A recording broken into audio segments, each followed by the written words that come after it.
place that perhaps you've seen in your dreams. The story that you are about to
What exactly are we doing here, James? I told you! I've invited you two here tonight on Halloween so we could pay tribute to the ghost engine of Sodor. Uh-huh. The ghost engine? Have you two never heard of the tragic tale of Timothy? Ugh, no. But I have a terrible feeling that I'm going to. Well, then you're in for a treat. A long, long time ago... Spare me the history lesson. Fine, but make it quick. A long, long time ago, on Halloween night, back when the Northwestern Railway was still in its earliest days, a little engine named Timothy was pulling a passenger train. The late-night special ran from Knapford through to Marin, where the line terminated, as the viaduct was still under construction. Timothy was a kind little engine of the E2 class, like Thomas in fact. I guess that means he was a pretty good-looking engine. Ugh, sorry. Timothy was of the E2 class, like Thomas, although he was an older design without the extended side tanks. He had silver paint that shone in the moonlight, and the number 0 on his side. The trip was going well, and Timothy was making good time as he pulled into Wellsworth Station.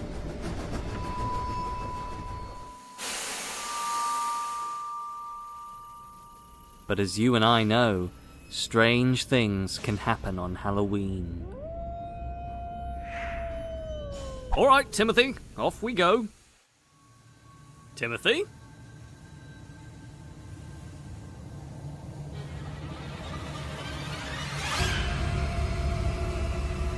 Sure thing.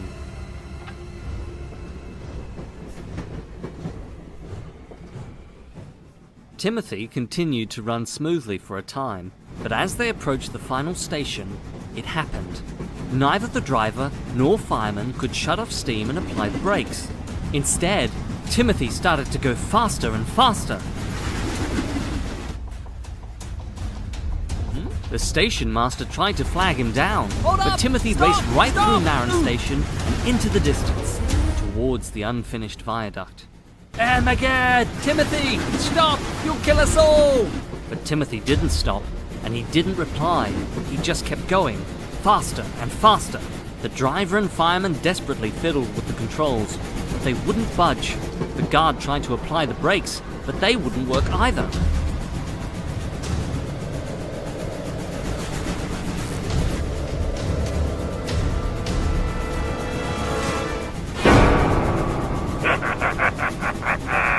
I'm gonna send you all to the scrapyard.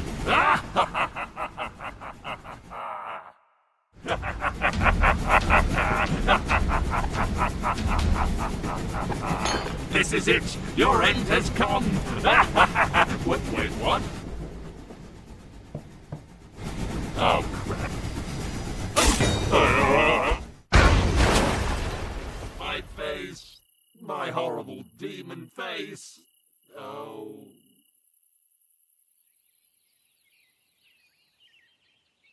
The next morning, they hauled Timothy out of the ravine. The Fat Controller came to see him. He was most annoyed. Really useful engines don't try to kill their passengers and crew. I know, sir. I'm sorry, sir. Yes, well, let's get you fixed up. We need you back to work at once. Really? No, of course not, you maniac. We only hauled you out for the scrap metal. Wait, what?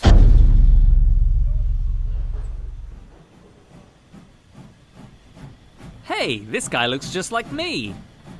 Well, that story sucked. That's only because James didn't tell it right. My driver told me the real story. This is what actually happened.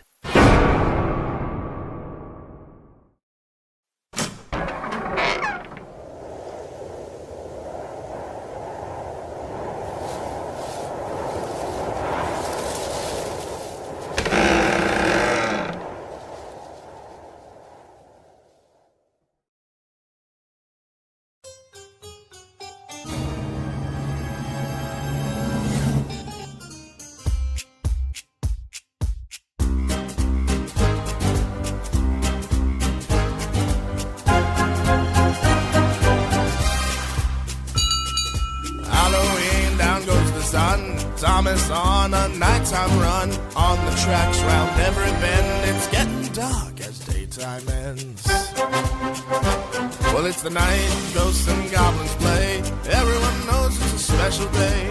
All the trains say ghosts can't be, but all the ghosts just disagree. Oopie doopie rah rah rah. Is that a ghost that Percy saw? Oopie doopie run run run. He'll be glad when this trip is done. Well, Halloween, down goes the sun. Thomas on a nighttime run. All the trains say ghosts can't be, but all the ghosts just disagree. Skeletons, ghosts, pirates too. Let's dress up, so fun to do. The station's such a spooky scene. Blow your whistles, it's Halloween. Skeletons, ghosts, pirates too. Let's dress up, so fun to do. It'll be such a spooky scene. Blow your whistles, it's Halloween. Blow your whistles, it's Halloween.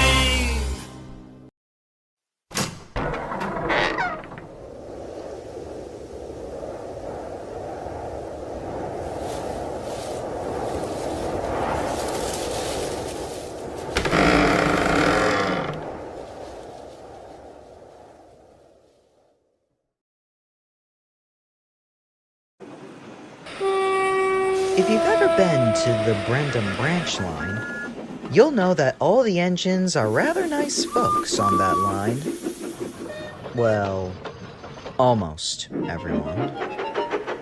Within the China clay pits are the twins, Bill and Ben. Two saddle tank engine twins whose main job is to deliver the China clay from their pits to Brendam docks.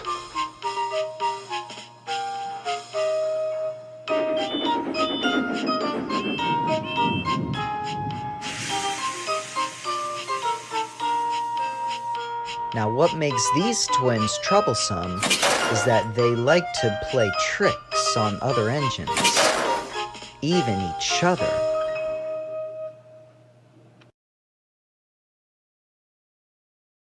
Oh, Jesus!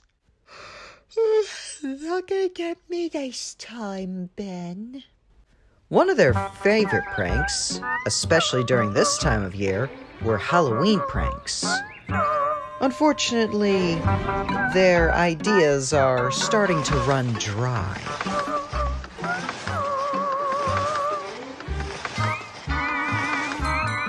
I'm not falling for the ghost truck's trick anymore.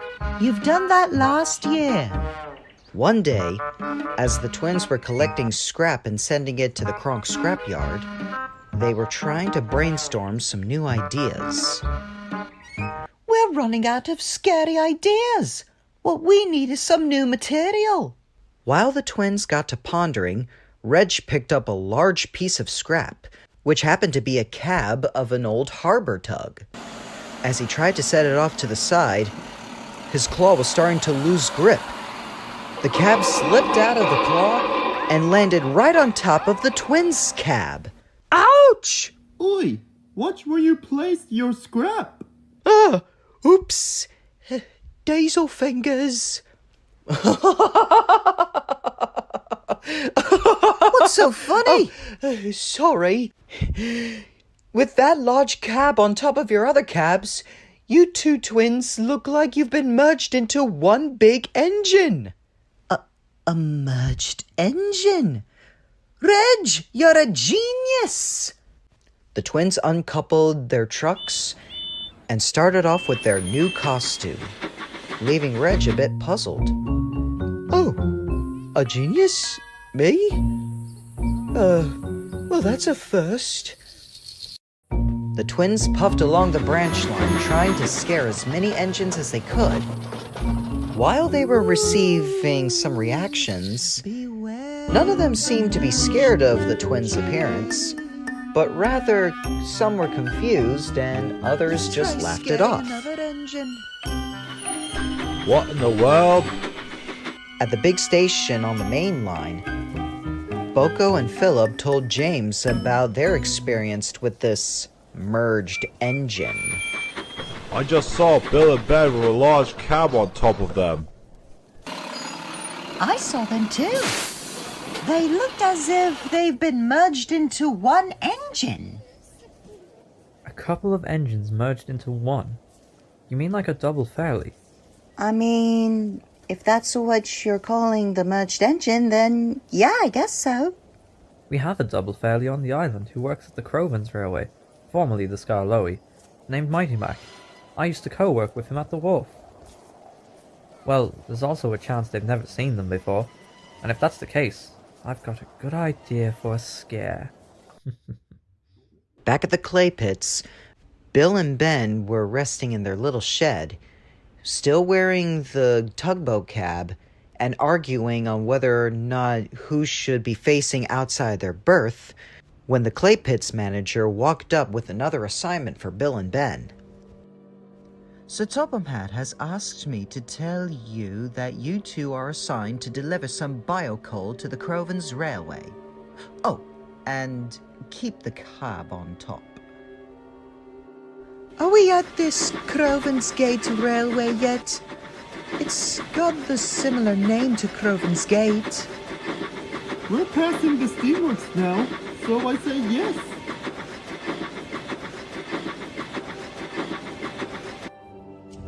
Duke and Mighty Mac were awaiting for their biocoal. Ah, look, Mac, our biocoal's here. When the twins arrived, they were in for quite a surprise. Ben? Look! There's a tiny merged engine! There really is a merged engine. But I thought we made it up. Well, that's a new reaction. Better than people thinking we run a Twitter account. Oh, Mighty Mac. Yes, they do look like a merged engine. They are what's called a Fairlie engine. Fairlie? During their shock, from the distance, was James with a local stopping service, laughing his firebox out. He had seen everything, and couldn't wait to tell the others at Tidman's Sheds. Duke gave the Sodor Clay Pits twins a little lecture on the Fairlie engine. I must say, even if it was an indirection, I find your costume fairly crafty. Despite being laughed at by James, the twins had to admit, from the start, it was a fairly scary yet good costume. And some prank they pulled off.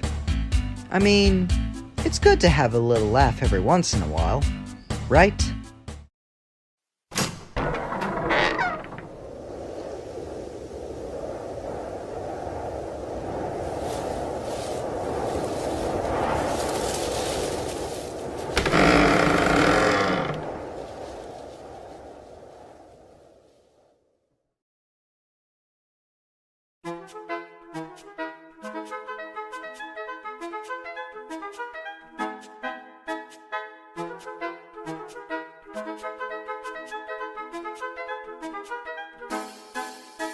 Spooky, scary skeletons send shivers down your spine. Shrieking skulls will shock your soul, seal your doom tonight. Spooky, scary skeletons speak with such a screech. You'll shake and shudder in surprise when you hear these zombies shriek.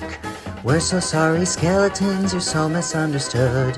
You only want to socialize, but I don't think we should. Spooky, scary skeletons shout startling, shrilly screams. They'll sneak from their sarcophagus and just won't leave you be.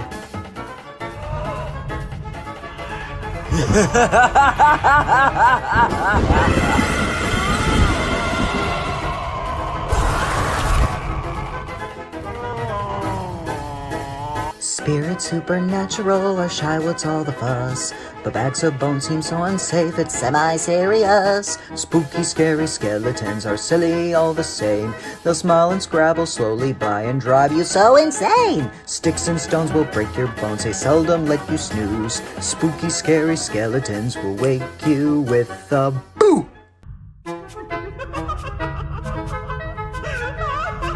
Enjoy Halloween, mortals, for it will be your last.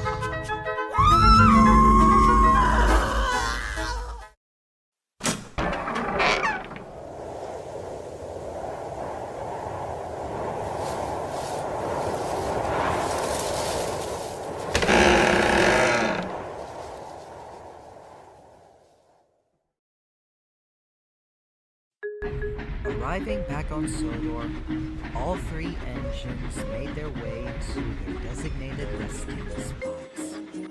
Percy returned to Titmuth's sheds. Duck returned to the Little Western. And Humphrey returned to Knapford's sheds. Oh, fuck. And how was your trip to York, Humphrey? It was amazing, Murdoch. We went to the National Railway Museum, and I saw Flying Scotsman, Duchess of Hamilton, and Mallard. Oh, that's nice.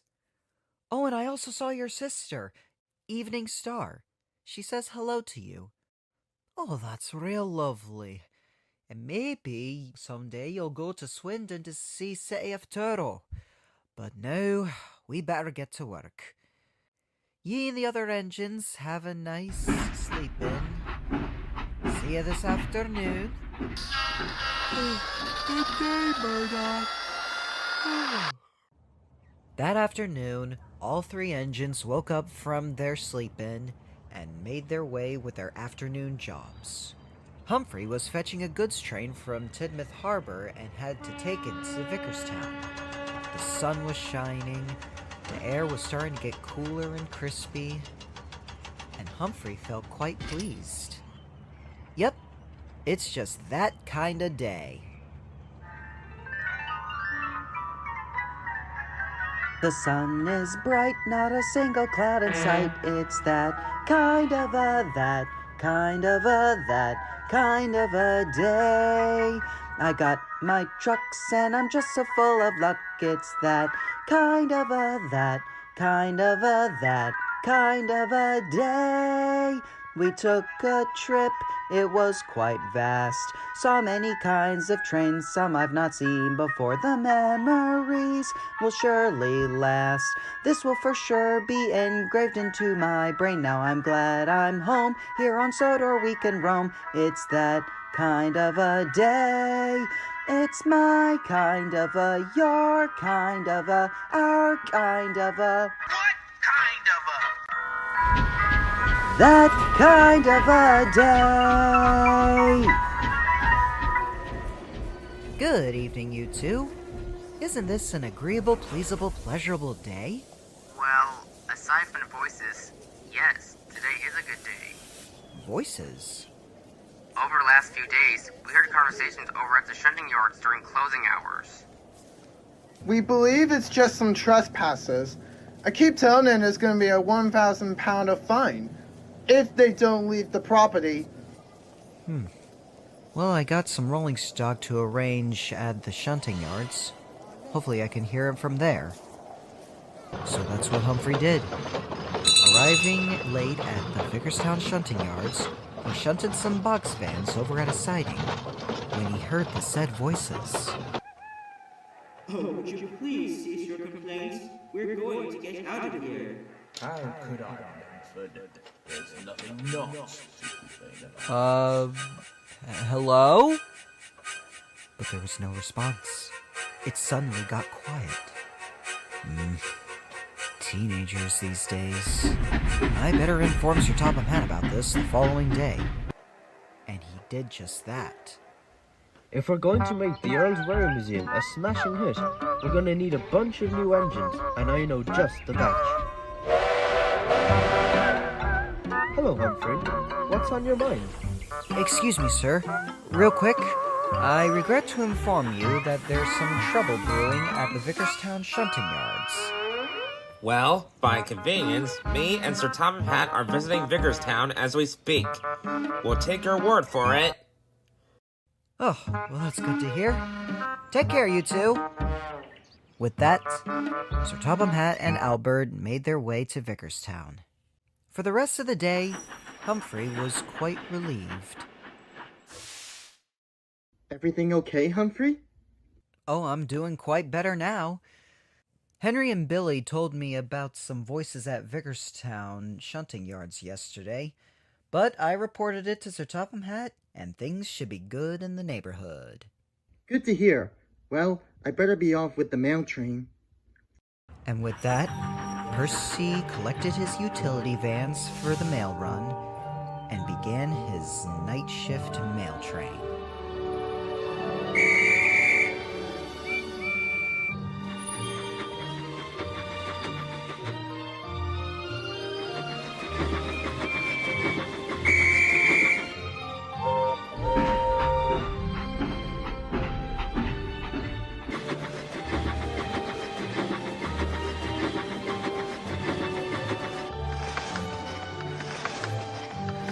At dawn, when he was dropping off the utility vans, he saw Sir Topham Hatt and Albert emerging from an open area at the Vicarstown shunting yards.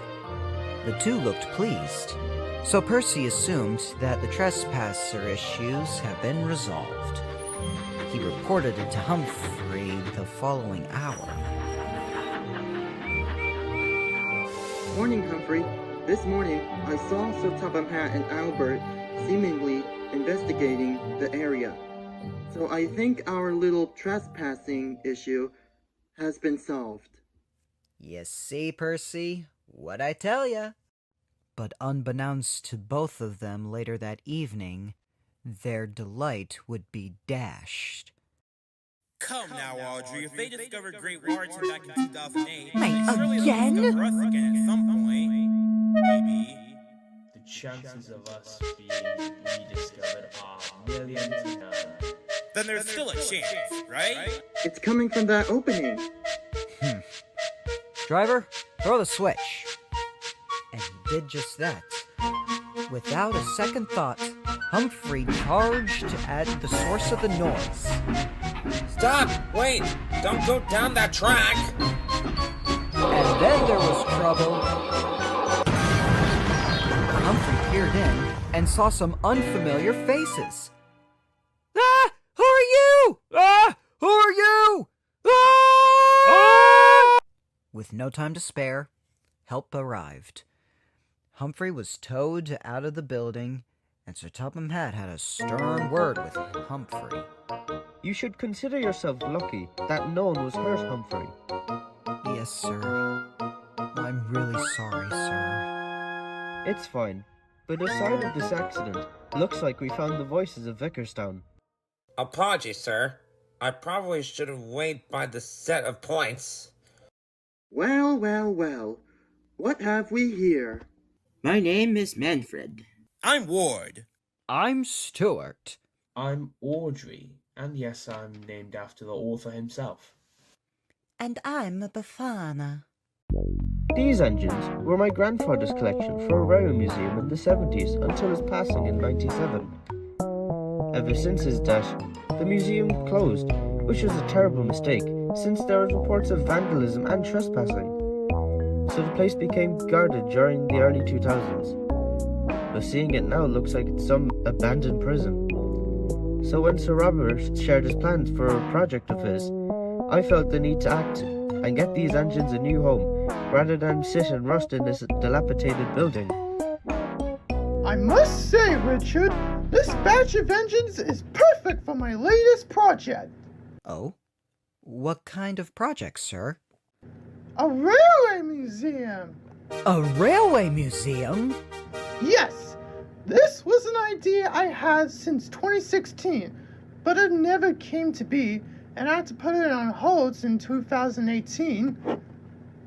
But now with some modification and reference, I can now tie up the loose end. What kind of references, sir? Why, our trip to York, of course. I took photos so I can have a good idea for my museum layout at the castle. Oh, ho, ho, clever thinking, sir. Next, we'll have your grandfather's engines out, then restored it, and we'll work from here. First things first, we'll need to fix this track. If we start now, it should be done by the weekend. Oh, that would be lovely, sir. Thank you. What is a weekend? And after a good smirk and chuckle, everyone got to work with setting up the Earl's Railway Museum at Ufstead.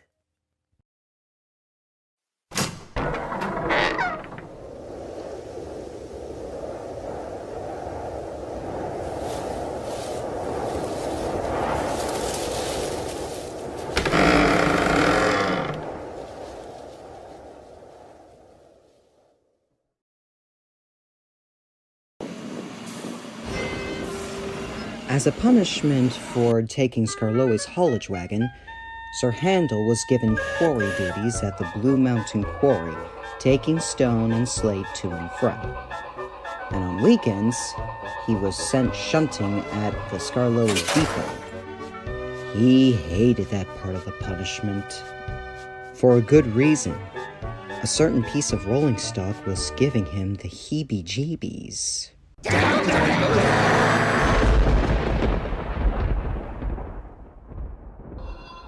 Well, laddies, look what the cat dragged in.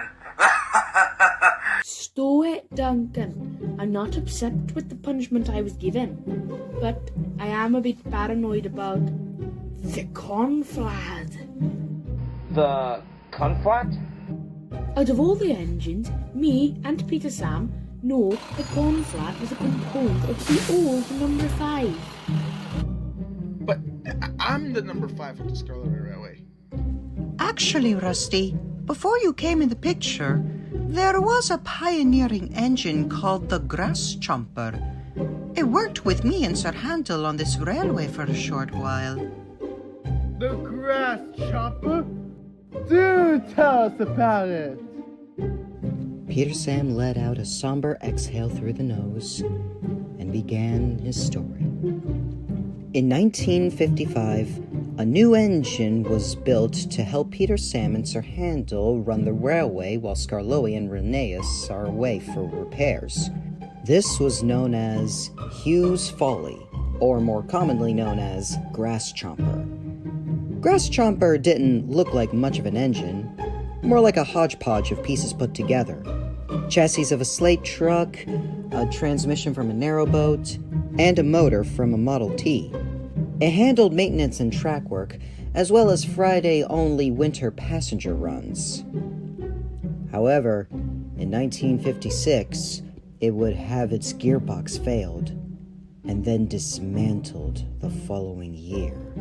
And all that was left was the chassis of Grass Chomper, which got converted into a conflat. The Skarloey Railway would not have a new number 5 until 1959. That being Rusty, the little maintenance diesel. Wow. I have some mixed feelings about this. A number 5 before me. A pioneering engine? Fascinating.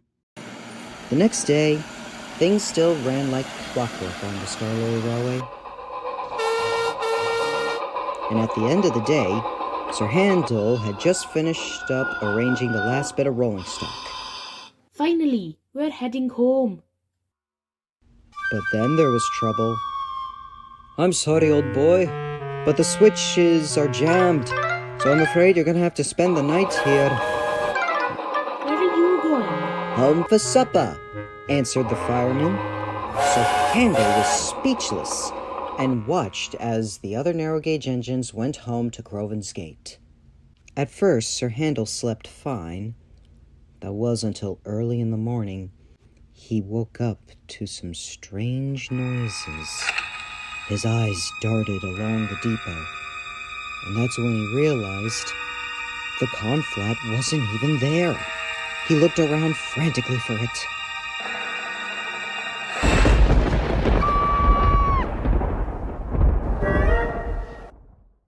Phew, it's just a fallen branch. His worries were far from over, as another noise loomed in the dark. Hello? Who's there? It sounded like rolling stock moving on the tracks. And then he saw it. A glowing light that levitated over what appeared to be a chassis of a slate truck. Sir Handel thought it could be none other than the Grass Chomper. No, shoo. He closed his eyes tightly until he heard a horn. Hold tight, Sir Handel. I got your ghost. It was Rusty. He caught what appeared to be a slate truck being pushed by teenagers. Trespassers! Oh, Rusty, thank you so much. The maintenance crew arrived earlier today. I felt sorry that you were stuck in the depot all night, so I thought fixing the points would be our first stop. We're just having some fun. Shut it, you lot! The workmen got to work dealing with the teenagers as well as fixing the points as well. Sir Handel was glad to be heading back to Crovan's Gate to have a little bit of a sleep in before work. Until... Hey, Sir Handel, check it out.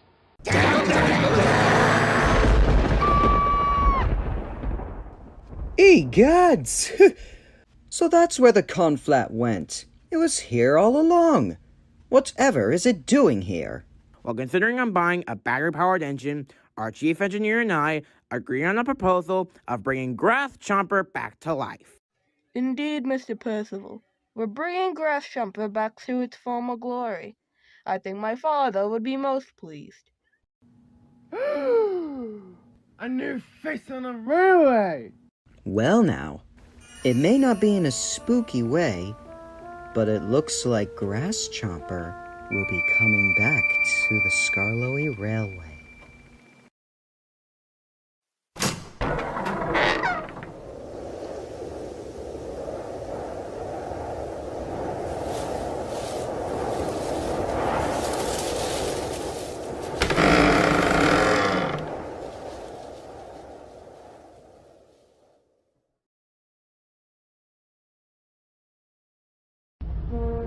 Morning, gents.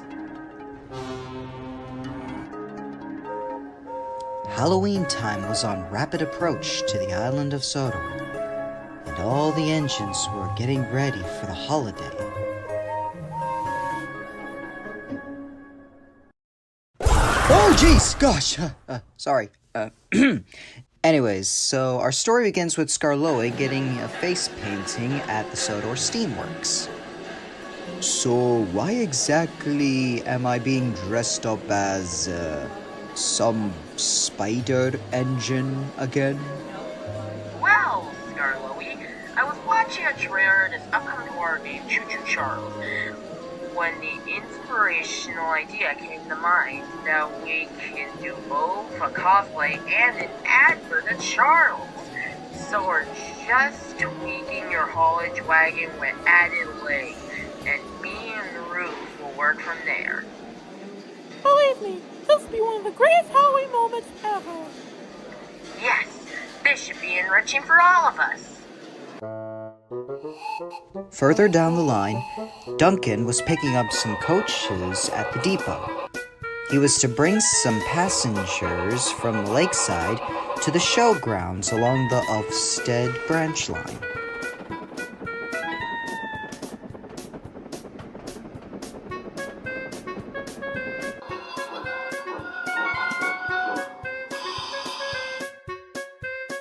He was most surprised to see Duncan on his haulage wagon on robotic spider-like legs.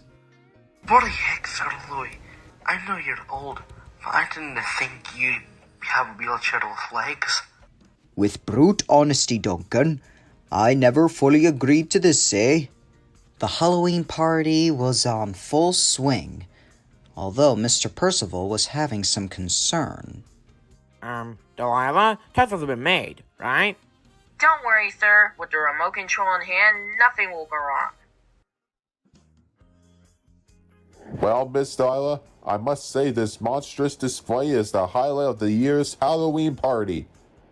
Care for some punch? Sure, thanks. Oops. And then there was trouble. Ryder, watch out! Oh, Cape! Look out! Heavens above! I am so sorry, Delilah. Unbeknownst to Rusty, the little diesel who was picking up scraps left on the side of the line, Skarloey was heading straight for him uncontrolled. Great Scott! What the heck is that? Rusty tried to reverse back as fast as he could.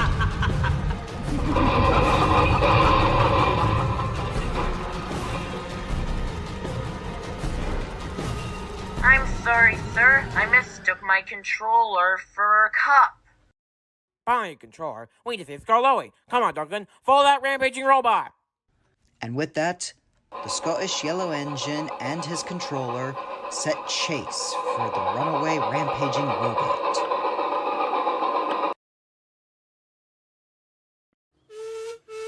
Along the way, they found poor Rusty's train derailed. Some engine with legs crawled to me and knocked my train over. It was here. Just then Cleo came by. She had Ruth, carrying an unusual-looking weapon. Hope I'm not too late. I had to put together a wire gun back at my workshop. The electric components on the robot are exposed, and we all know wire and electricity don't mix well. Say, those pieces of scrap, mind if we take them? What for? For Duncan's protection.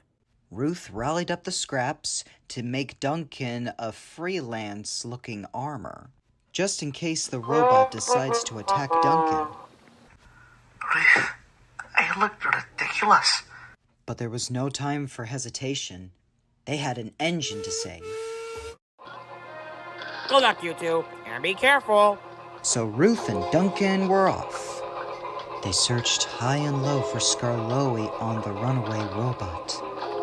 Duncan whistled out, only to receive his echo back down the line. Then they stopped. They could have sworn they heard some rumbling. Sure enough, it was Skarloey heading straight for them. With that, the chase was on.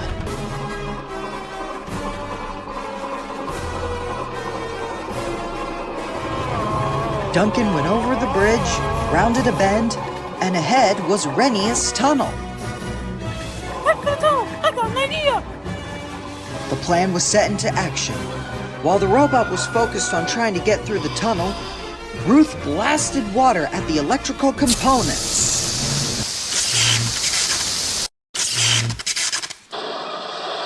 The robot malfunctioned and collapsed to the ground. Yes! Skarloey, are you okay? No, I'm in a real razzie, eh? I am done.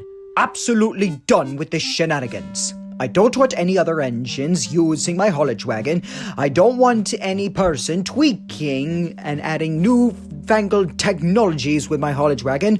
I just want my haulage wagon the way it was back in the 1860s!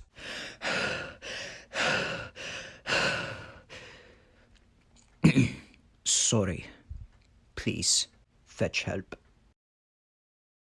I remember Scarlowy seeing me from this tunnel back at 59. Now the tables have turned. With that, Ruth and Duncan got to work to help Scarlowy. Well, all's well that ends well.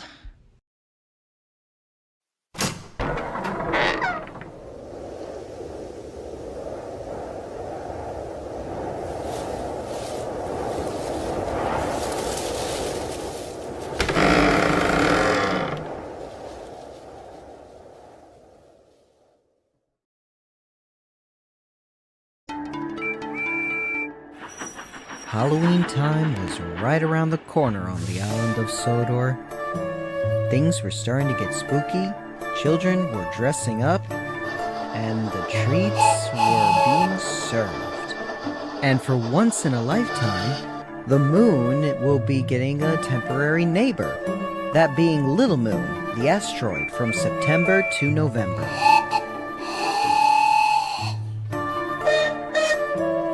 However, before the spooky season begins, the engines still have work to do. Like the Coley Fell Railway, it extended its operations for at least one more month before closing in November, although it's the diesels that will be running in October, while the steam engines start their hibernation in September.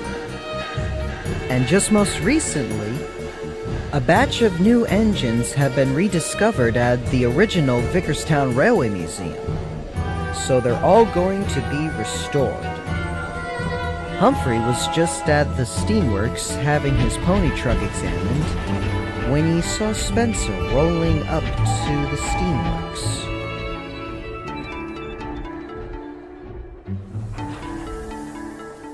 Evening, everyone. Goodness, seems we've got some new faces here. Spencer! Surprised to see you. What are you doing here? My boiler ticket expired, so I'm due for a new one. Join the club. Alright, my shell's going up now. You lads prepare your barrels for what I'm apologizing in advance for when I say what you're about to see may not be a pretty sight. And if you have young children, this should be a good time for you to exit the works. Well, at least it's not a take your kids to work day. I strongly agree, Ward. All right, amigos, hoist them up. Workmen fetched some chains and hoisted Spencer's streamlined body up, and being exposed were his frames, boiler, and firebox. Chuffing Nora! Is that how we look on the inside? Well, it beats having my smoke box door opening. I look like a pit viper unhinging its jaws when I open it. Please, that is nothing compared to what I saw when Connor opened up his smoke box door.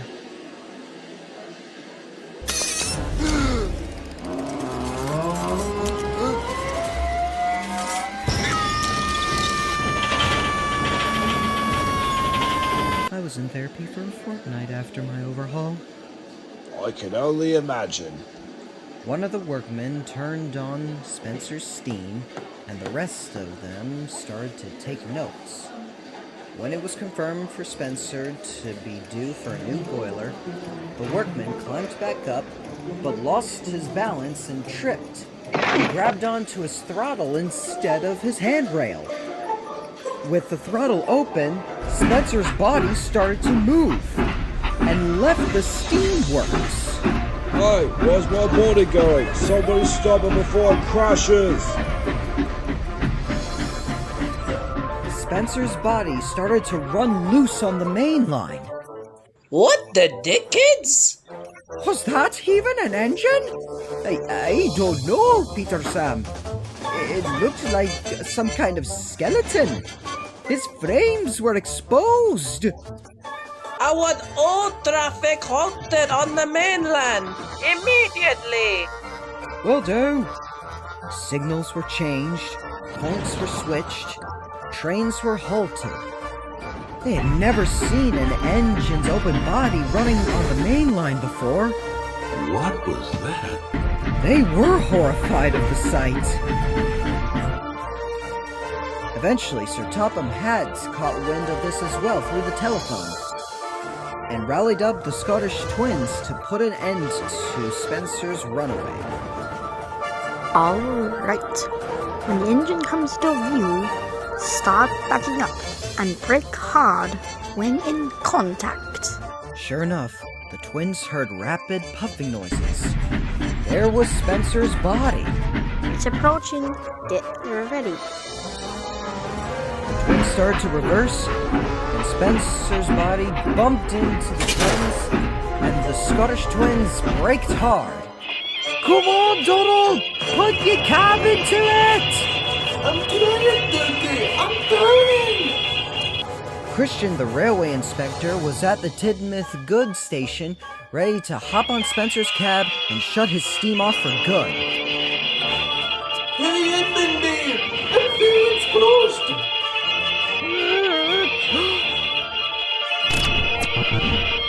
Oh, no! Oh, Christian, hurry up! Hold tight, lads! I'm almost done! With the shutting off of steam and applying the brakes, the cavalcade finally came to a stop.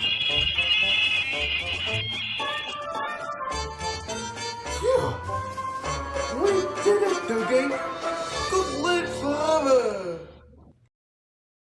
About 35 minutes later, Humphrey arrived to fetch Spencer's body and bring him back to the works. Well, this franchise just keeps getting weirder, doesn't it? Now we've got some skeleton Steamie on the loose on this island. You know, come to think of it, I wonder if that will be an idea for Sir Robert. Having a display of an engine's interior. Yeah, that could show kids how a steam engine works.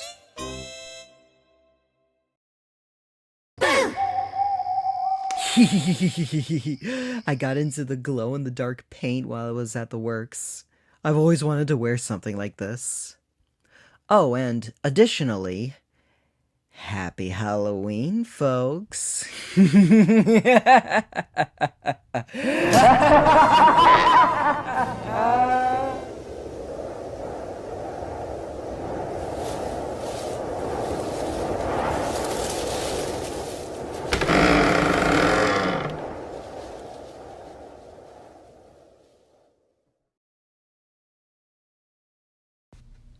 It had been another busy day at the Crovens Railway. All the engines had returned to their sheds. Miss Miranda said her goodnights to them and headed for home. Say, Duke, I have a question. Were there other engines that worked on the Mid-Sodor Railway? Oh yes, of course, Bart. There were plenty of engines. Engines that came and went. Sir Handel and Peter Sam as well, back then called Stuart and Falcon.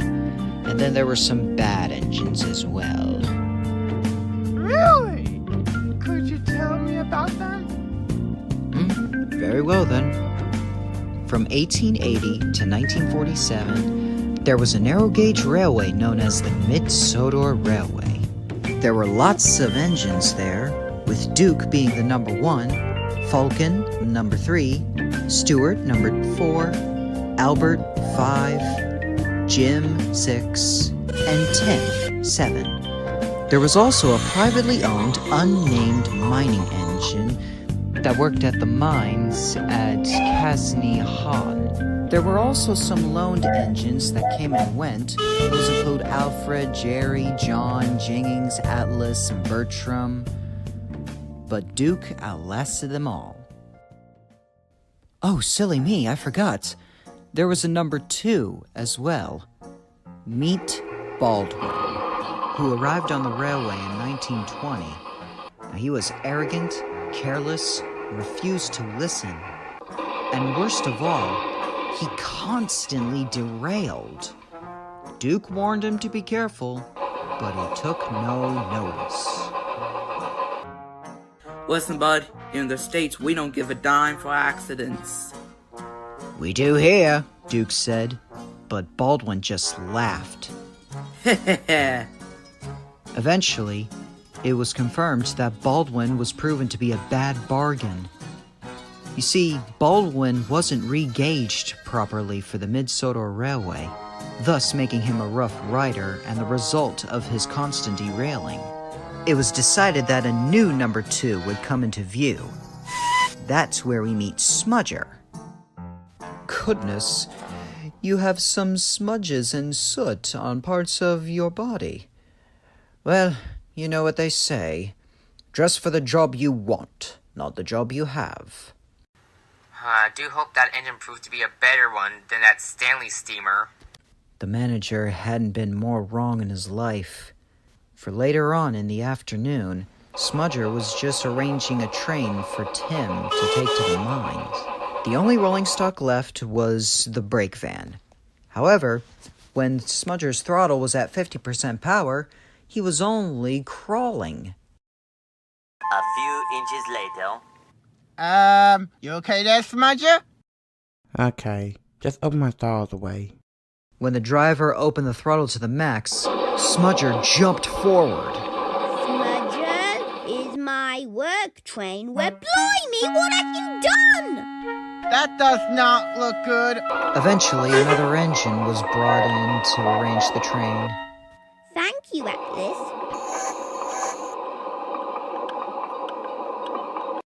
Smudger sulked in the shed, thinking about his unpleasant performance. Thanks for the fun time, Stanley Steamer. I told you, Stanley's just a nickname. Call me Baldwin. One day, I'll make it up to you for covering my last derailment. You got it? Whatever you say, you coke-guzzling klutz. Ouch! Ooh, such an insult. Let me know if you come up with something creative to call me your dirty pigpen on wheels. Pigpen on a...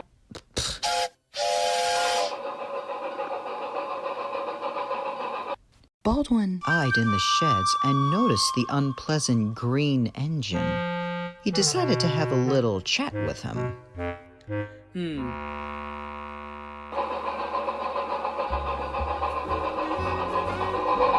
Hey, String Bean, why you look down? Smudger explained to Baldwin the accidental shunting situation. Well, where I come from, we just forget about it. Accidents happen. No shame in blaming yourself to the fullest. You only live once. Keep trying and believe in yourself. Really? Gee, thanks, Redneck. Just as Smudger left, the manager of the Mid-Sodor Railway walked up with a stern word to Baldwin. We aren't going to make you useful at last. Baldwin stopped laughing then. He got his wheels and side tanks removed and got converted into a pumping engine. He'll never move again. Though despite not running the rails anymore, his personality traits got carried on to another, less fortunate engine. That being Smudger. Baldwin's words affected his funnel, and Duke can see it as well. Listen, Dookie, who worries about a few spills? Well, we do here, but Smudger just laughed. You find this accident hilarious? Why not? I'm just shaking off the thoughts of the accident. It's normal for them to happen. You just gotta move on. That red engine told me. Stop right there, Smudger. That's where you're wrong. You shouldn't listen to engines like Baldwin. He is a bad example. And furthermore, the whole purpose of an accident is to learn from it. That way, it will never happen again. You don't just simply walk it off or laugh it off or whatever. But Smudger only scoffed. Somewhere within Arlsburg was a little dock. Jennings was assigned to arrange some rolling stock and co-work with Smudger, who was shunting a little too fast with a faulty brake lever. Smudger, look out!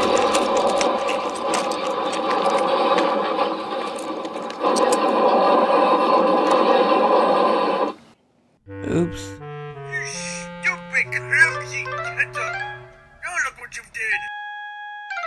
Smudger was brought back to the Arlesdale sheds, feeling very unpleased. Now this time, feeling more unpleased than usual.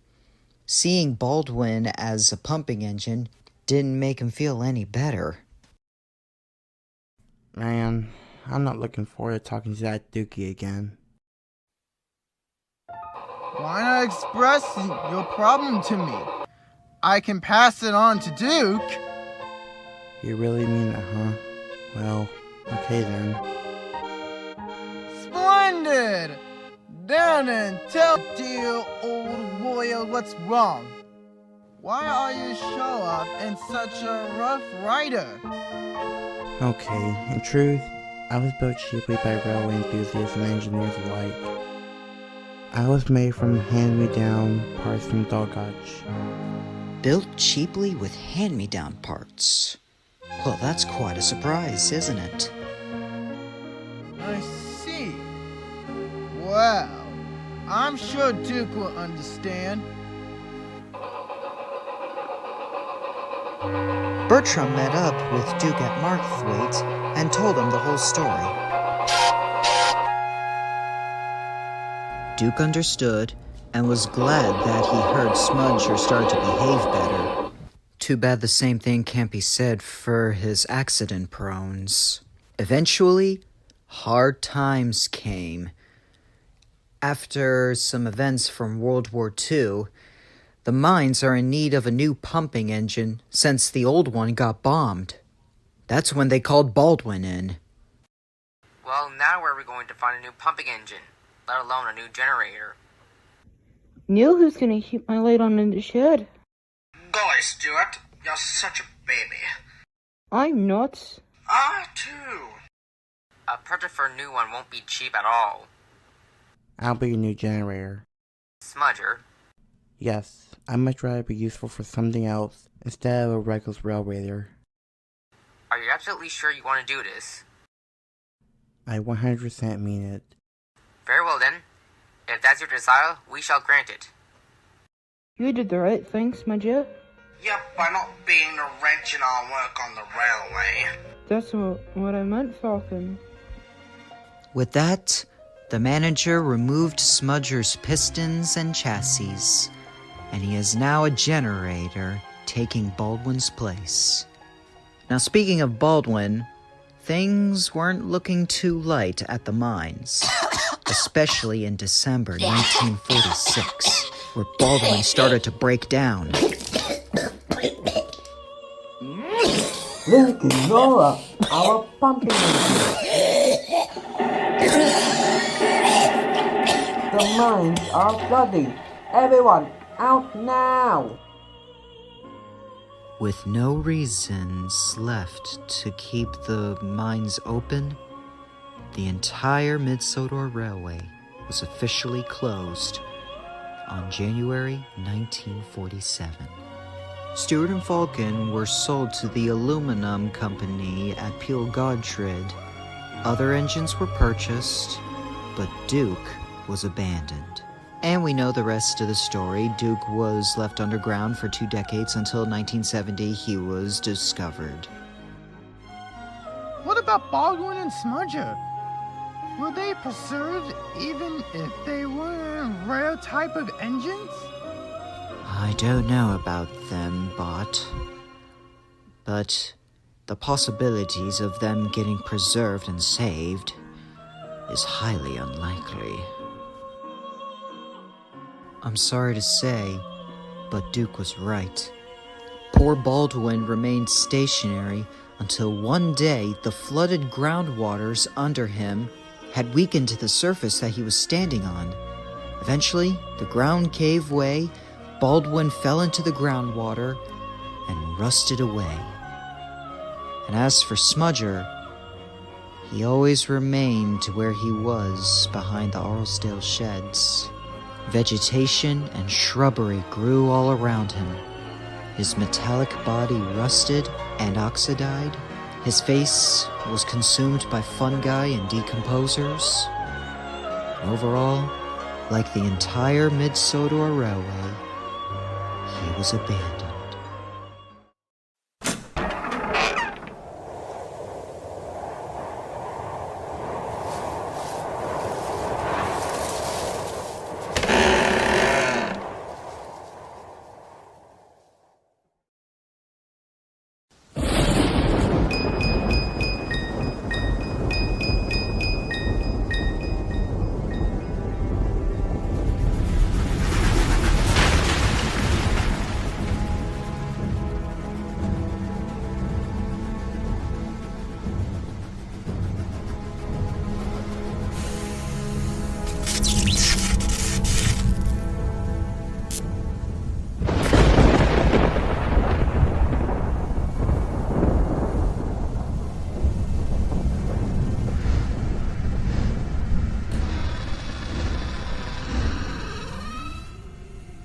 Hello? Is anyone in here?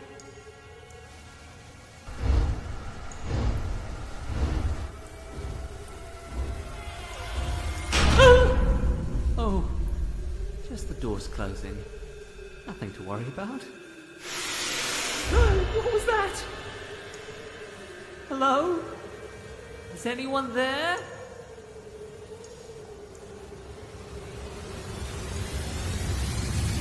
Hello, Thomas. I've been expecting you. Oh, my lady. Cheap merchandising.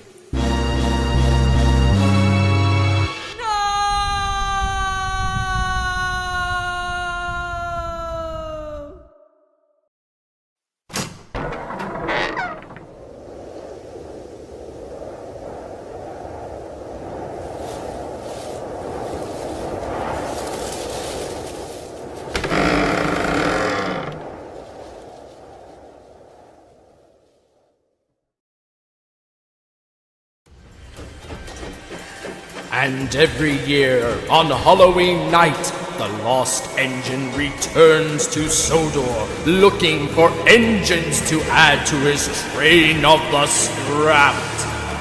By the time you hear his ghostly chains rattling along the rails, it's already too late! That sounds terrifying. Sounds ridiculous. I take it you weren't scared by my story then, eh, Frida? Of course not. Only silly little engines get scared. No offense.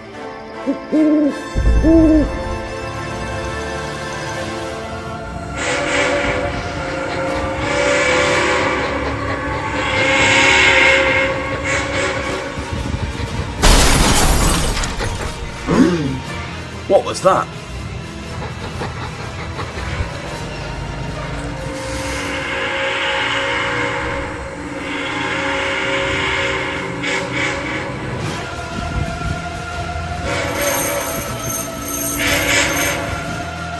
Faster, buffers!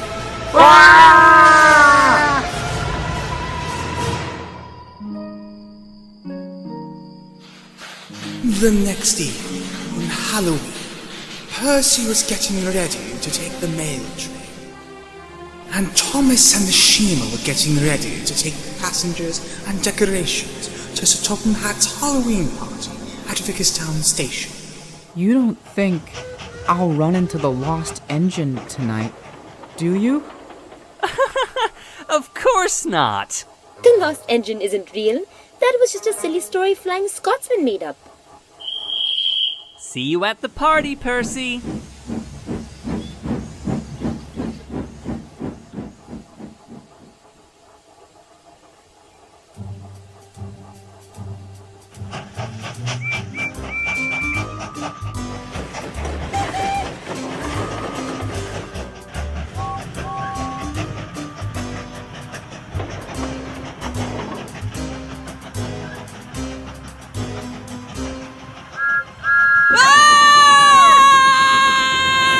Run, Percy! It's the lost engine! The lost engine?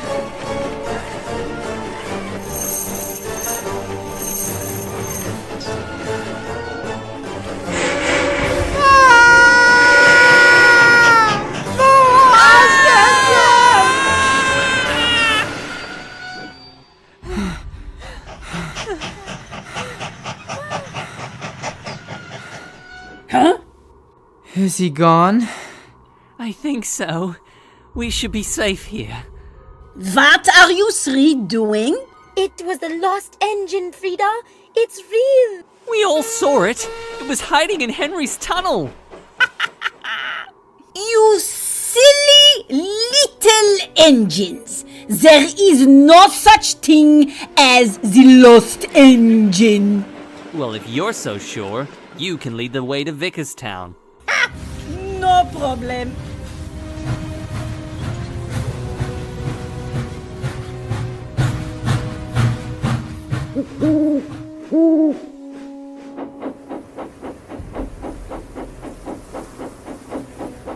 We're almost at the tunnel. Get ready. Get ready for that. I'm sure the tunnel is empty. That's his whistle. And those are his chains. It's the lost engine. Ah! Ah! He's got me! He's got me! Huh? Oh no! Ah!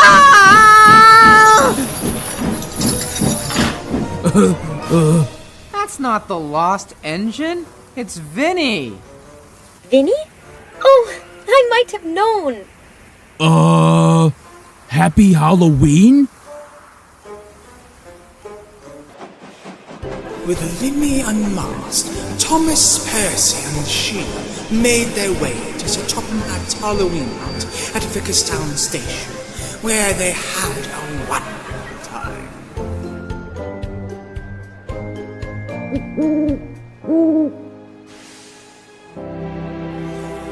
Frida, on the other hand, spent the night alone and scared at Tidmouth Sheds. Until Thomas finally returned. It's okay, Frida. We know you were only pretending. After all, only silly little engines get scared.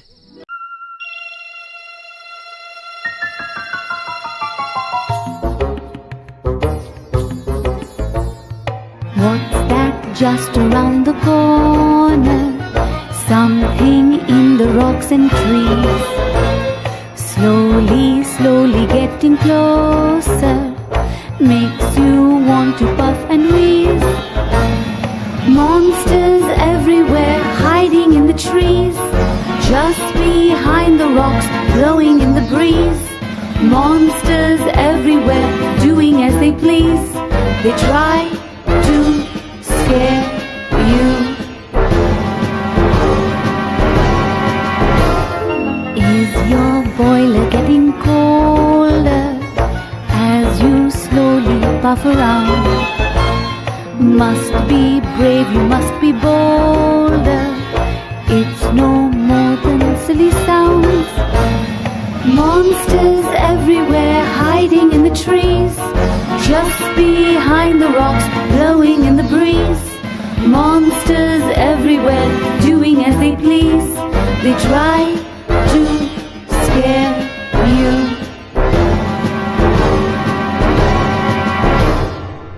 Look out! Look out! They're all about! Where? Look out! Look out! They're all about! Where? Look out! Look out! They're all about! Where? Oh, that's not so scary. Monsters everywhere, hiding in the trees, just behind the rocks, blowing in the breeze. Monsters everywhere, doing as they please. They try to scare you. Monsters everywhere, hiding in the trees, just behind the rocks, blowing in the breeze. Monsters everywhere, doing as they please. They try to scare you.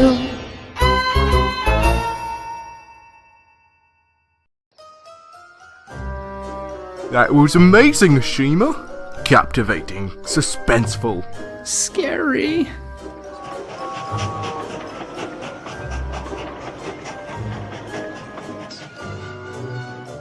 What? You all started without me? I'm sorry, James. I guess we forgot about you. But I love your costume. Not to worry. I have a story to tell.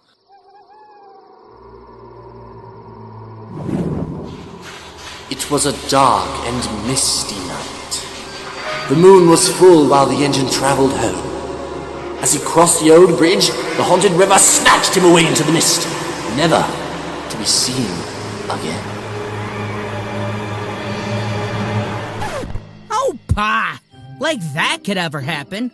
I hate to spoil the party, but a stone train needs to be taken up to the end of the line. I think Ashima would love to do it. Great. This job needs 2 engines, so you two can take it together.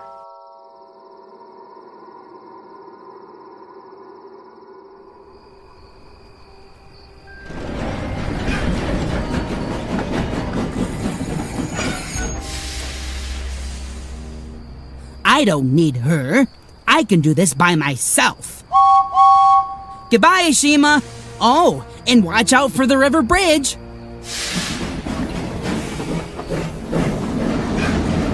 What? James? James, wait!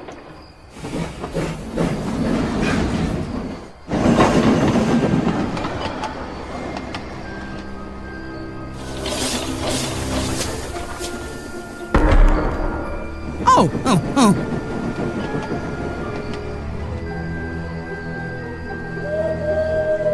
Ooh! That's not so scary.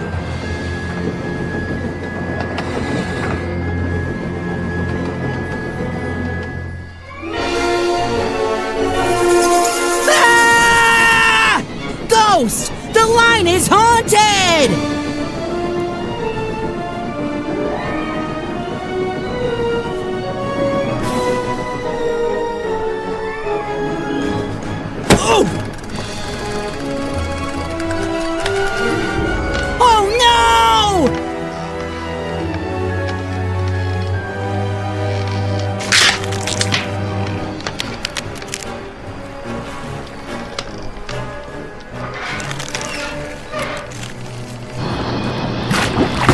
My buffers! Help!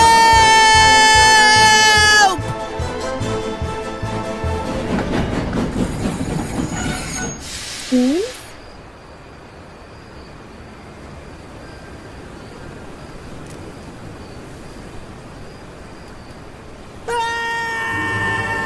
It's the ghosts! The story is true! It's...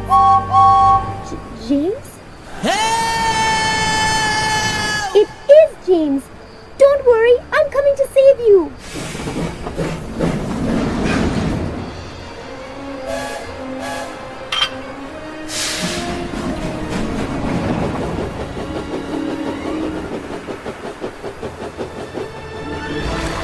James! Ashima! What can I do? I don't know, but I think these trucks are going to drag me off the bridge!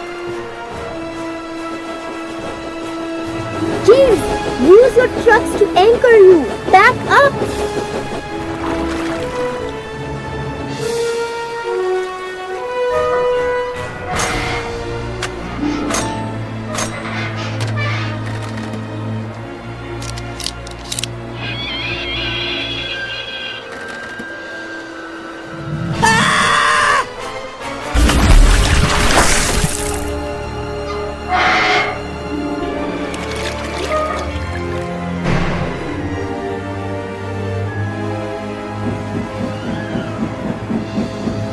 You can do it!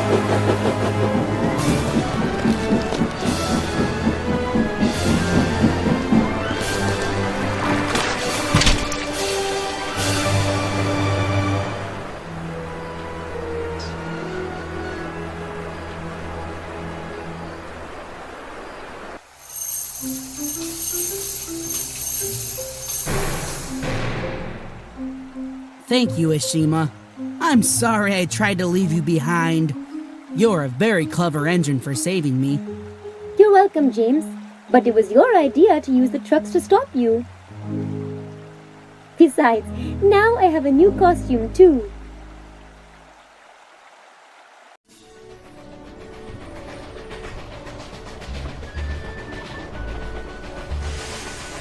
One autumn evening on the island of Sodor, Sir Topham Hatt asked Gordon to collect some trucks from the old abandoned quarry.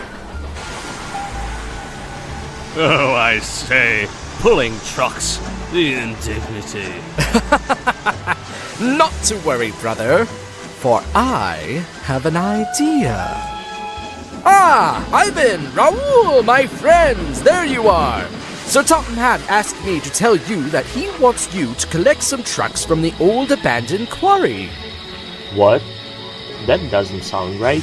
Oh, come on, Ivan. It will be fun. Oh, if you say so. It was dark by the time that Ivan and Raoul had arrived from the quarry, and a thick fog had rolled in. On second thought, this place is a little spooky.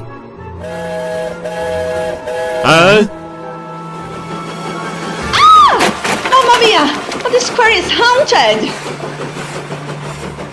Was that Gina? Did she say haunted? Don't tell me you scared Raoul. Back in the motherland, all quarries are haunted.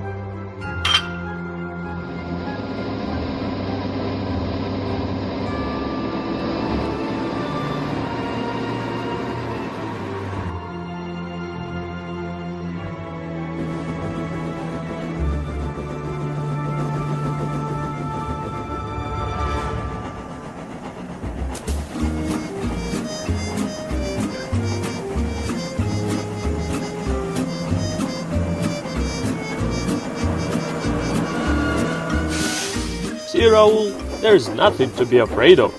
Boo! Tricked you. Nice one! I'm Ben, and this is Bill. Who are you? I am Raoul, and this is Ivan. Sir Toughen Hat sent us here to collect some trucks. Just you?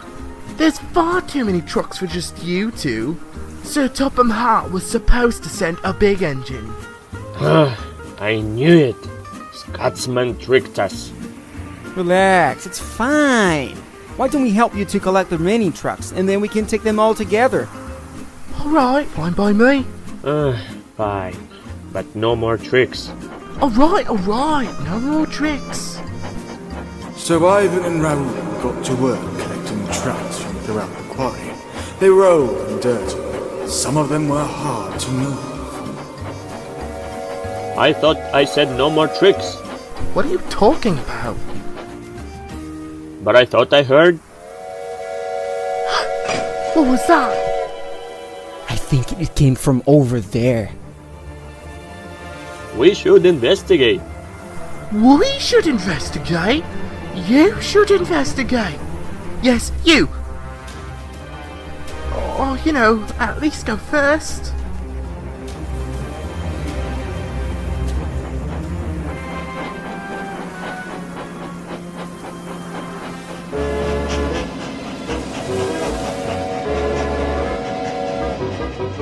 Good evening. Oh, sorry. I didn't mean to scare you all. Bertram, what are you doing here? Oh, you know. Just getting ready to go out hunting. Right, cheers. Bertram, are there any other engines in the quarry? Not that I know of. It's coming from over here. Oh, Ivan!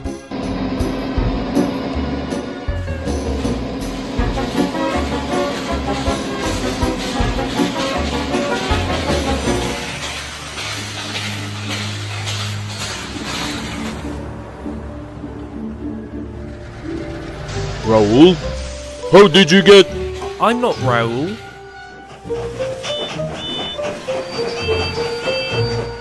Logan, what are you doing back on Sodor? I had to make a special delivery, but got lost on my way back to the mainland. You look just like Raoul here. Oh, so I do. I think I prefer my livery, though. What was that? This is getting ridiculous.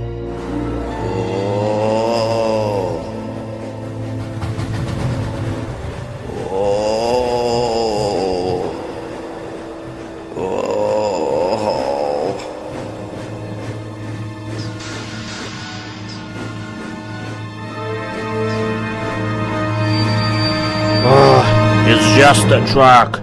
What happened to you? Oh, flying Scotsman, that's what. Scotsman?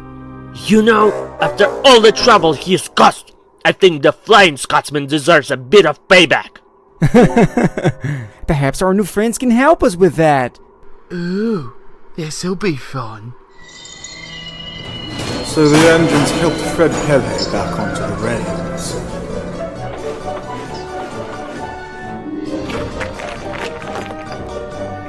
Then they covered themselves in quarry dust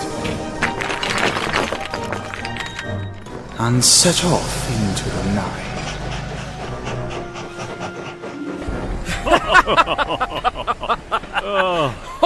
Well, Scotsman, as fun as this has been, I think it's time we headed back to the sheds. It is getting rather late. Oh, come now, brother. Don't tell me you're getting jittery in your old age.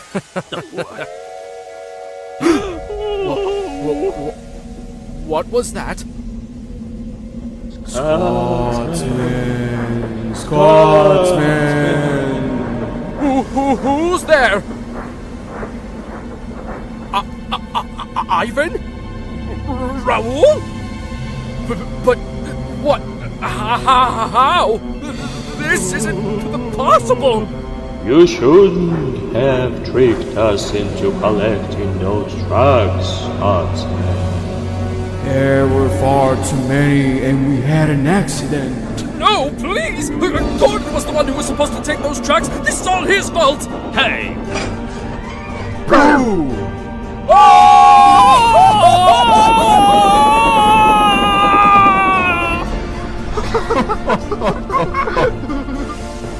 We got them good. What silly engines! Don't they know there's no such thing as ghosts?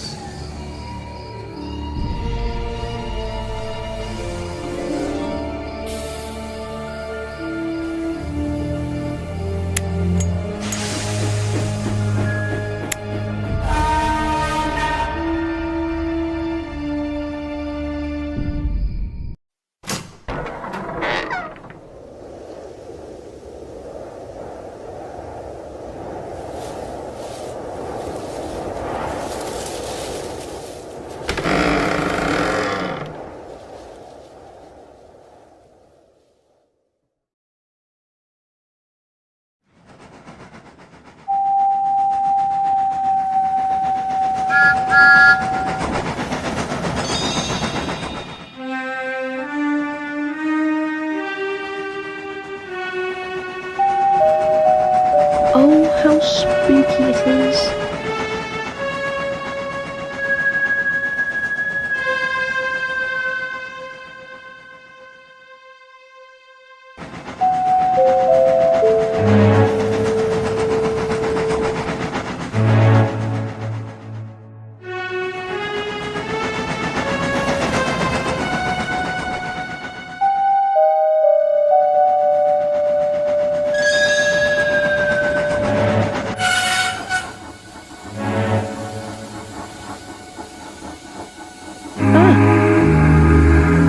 Hello?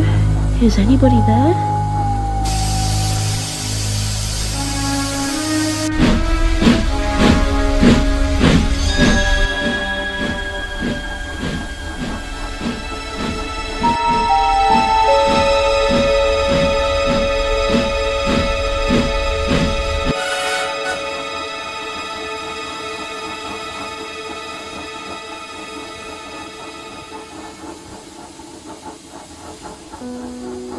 Hello, Thomas. Timothy, what are you doing here? You gonna kill me? I know. It sounds weird, but trust me, I am not a killer ghost.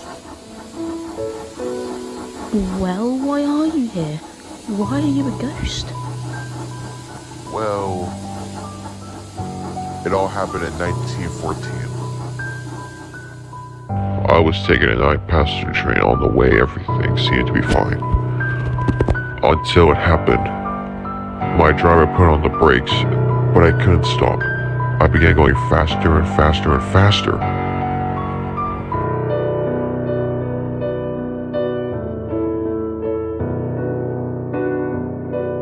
And up ahead, we saw the viaduct.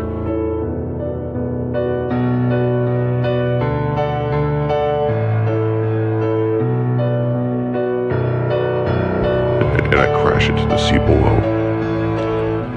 And my passengers, crew, and I died. And now I live my days as a ghost engine. Oh, Timothy, I'm so sorry. It's okay. It's not your fault. But hey, look on the bright side. I still got you, and some of your friends says that you've been a cheeky one. Well, you know what I say. I'm always the #1 engine. Well, I have to go. I can't stay too much, or workmen, or others engines will see me. Oh, I see. Well, it was nice to meet you, brother. Hope we can talk anytime soon while there's nobody around. Well, I hope so. Well, goodbye, Thomas.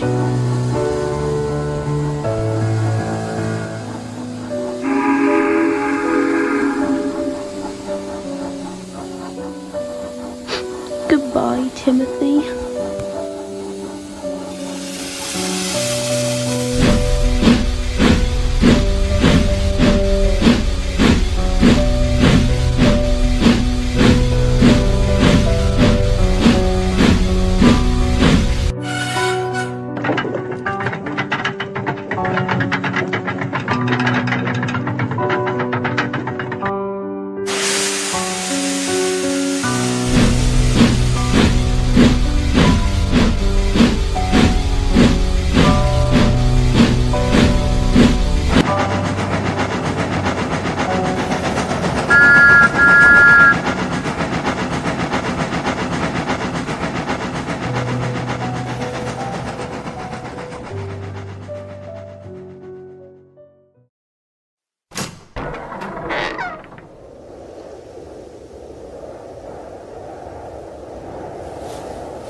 It was a beautiful autumn day on the island of Sodor, and Thomas the tank engine was working hard on his branch line with Annie and Clarabelle.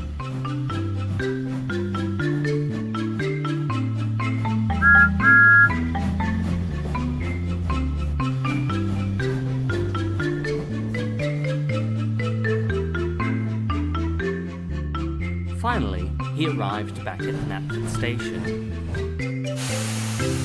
Percy was there also. He looked worried. Thomas, have you noticed anything unusual about Duck lately? What do you mean? Well, take a look.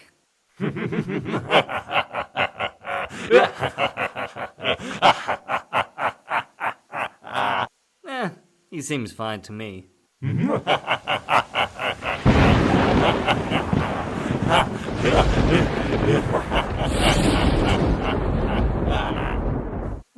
On second thought, maybe we should get someone to take a look at him.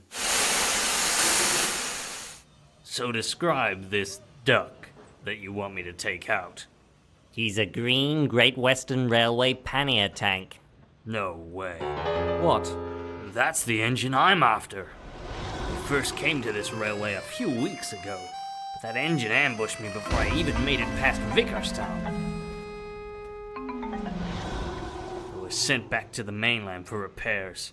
And now that they're done, I'm back to teach that stupid Steamie a lesson. Nobody messes with devious Diesel 10. Well, you're not the only one that's been attacked by him. We all have. So far, he's only damaged us. But if we don't do something now, he may destroy us all. Well then, we'd better get a move on. Meanwhile, Thomas and Percy were on their way to find Toby. Toby's one of the oldest engines on Sodor. I'm sure he'll know what's wrong with Duck. Yeah, sure he will. Hey, look, they're decorating Marin for Halloween.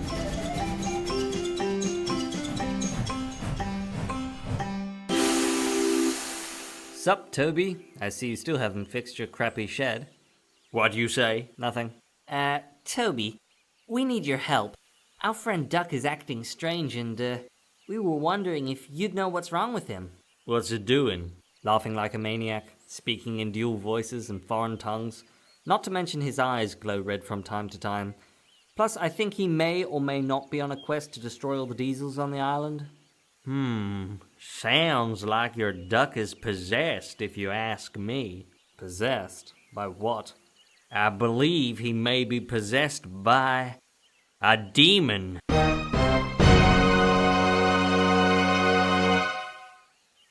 A demon? Indeed, a demon. A most evil spirit that could destroy both your duck and those around it. We must work quickly to save this duck. Time is short. I fear the demon grows stronger with each second that we get closer to Halloween. Take me to Duck at once.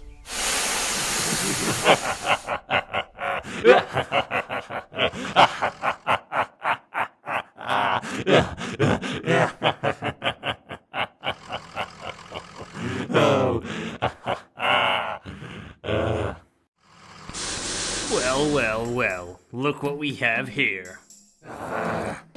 In the name of the Diesel Alliance, you are under arrest, Duck. Under arrest?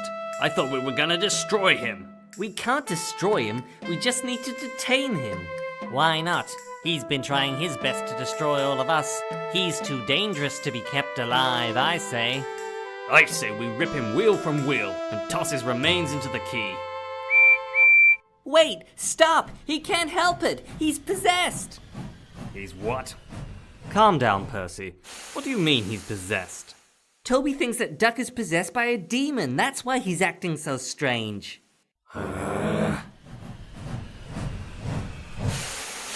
It's alright, guys. We're here to save the day. Okay, where is this duck? Right there, in front of Diesel. Where? I don't see no duck. The green pannier tank engine. Duck's an engine? Of course he's an engine. Oh. What a stupid name for an engine. I thought you meant an actual duck. I'm only trained in animal exorcisms. You know, cows, sheep, chickens. I can't deal with possessed locomotives. You're kidding me, right? Nope. I'm strictly a farm animal exorcist. They have those? Well, you better try, 'cause if you can't exorcise him, I'm scrapping him. Okay. Calm your claw. I'll give it a go.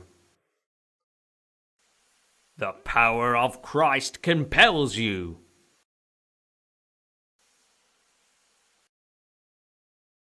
That's it? Well, that's all they usually do in the movies. Maybe we need some candles or something. Oh crap. Nope, I'm out.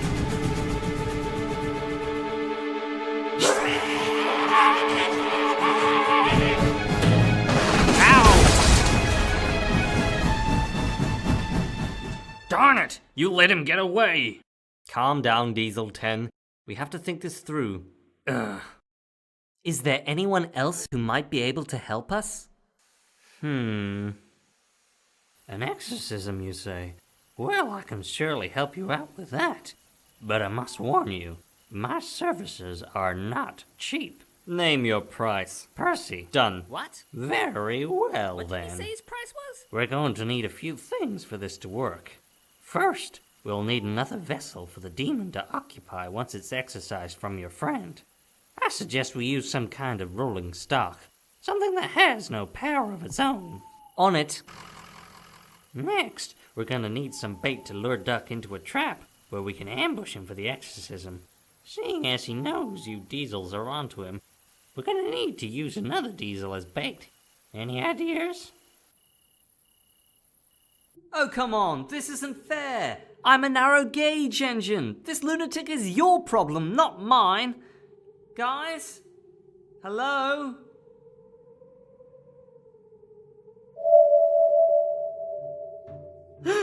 What was that? No, I'm too young to die.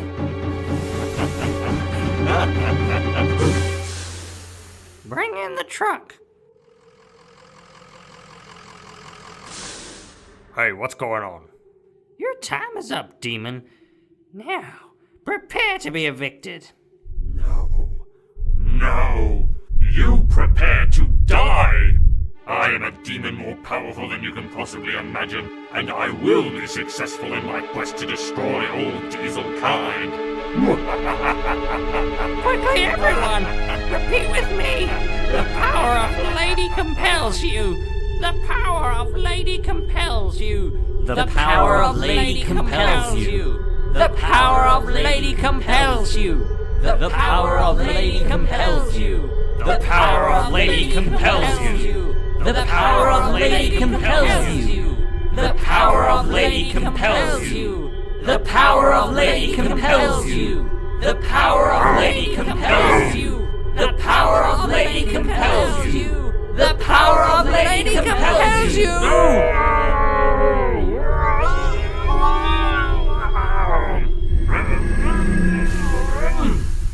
You fools! It is impossible to stop me. I am eternal, and now for your insolence, I will destroy you all! Mavis, get rid of that heap of scrap. With pleasure. The whole engine's on Sodor. Just you wait and see. I'll get you. Whoa, guys, I had the strangest dream, and all of you were in it. Wait, how did I get here? We'll tell you another time. Well, it would seem my work here is done. Percy, I'll see you tomorrow night for my payment. Well, now that that's done, I think I'll head back to Tidmouth. It'll be Halloween shortly, and I still haven't gotten a costume ready. I'm thinking of going as a zombie this year.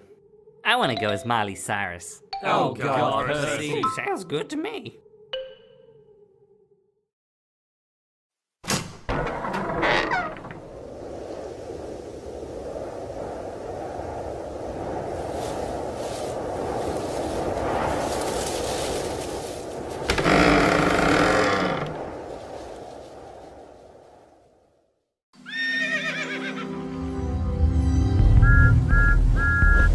It was Halloween night, and Thomas, Toby and Merlin were on their way to the Steelworks. Wow! Spending the night at the Steelworks! That should be exciting. Eh, Merlin? Maybe, but we best be careful. There are things that can go bump in the night, you know.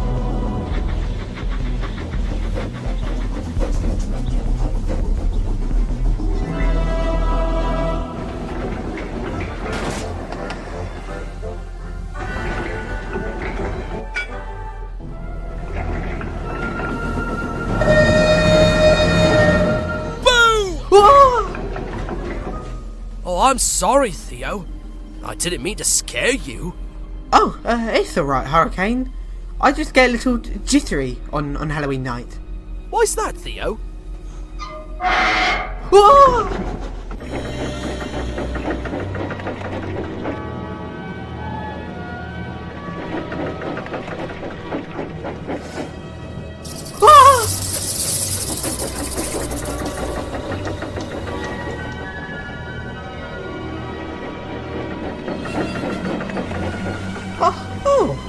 So this is alright.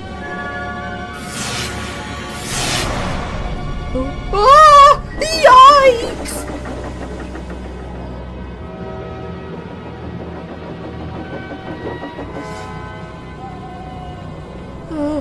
Phew. Those ghosts won't find me here.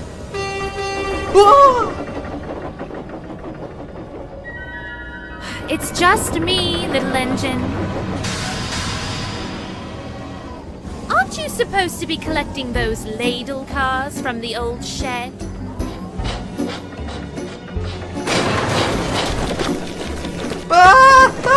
It's the ghosts! They've got me!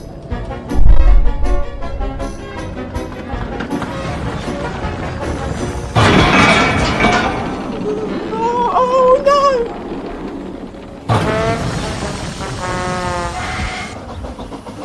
When Thomas, Toby and Merlin arrived at the scene, they helped pull the water tower off of Theo.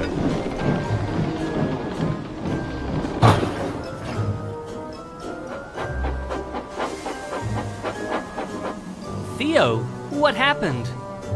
I thought the ghost engines were after me, so I accidentally pushed these cars into the water tower. Ghost engines? Oh no, Theo, your flywheel. Oh dear. Theo's flywheel will have to be fixed right away. But Theo doesn't have any spare parts here.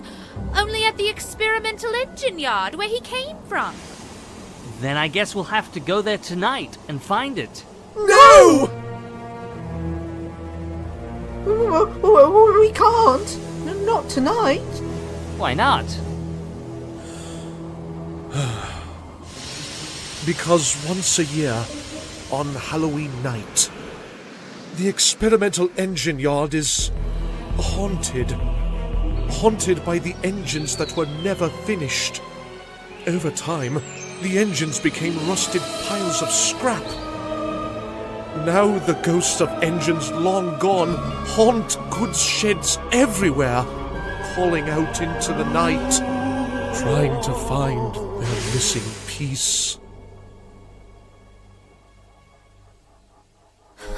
There's no time for silly stories when there's work to be done, and Theo can't work until he's fixed. Right. Will you help us find Theo's flywheel, Merlin? I'm sorry, Thomas, but it's too risky to venture out into the night, especially with ghost engines on the loose. Then Toby and I will go. Without that water tower, I won't have enough water. Then I guess it's up to me. Don't worry, Theo. I'm gonna find your flywheel, ghost or no ghost.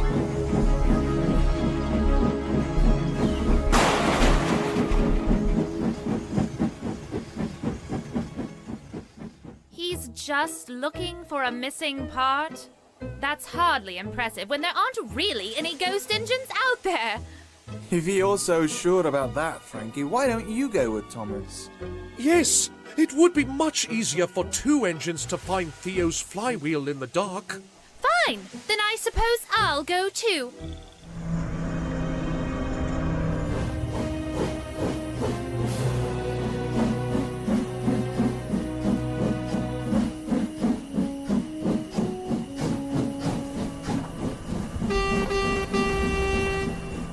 Oh, hello, Frankie. I'm surprised you decided to come along. Of course. I'm not a scaredy little engine like Theo. And besides, I can't make my deliveries if there's no one to push ladle cars about. Ah! What was that? Don't worry, Frankie. There's nothing to be afraid of.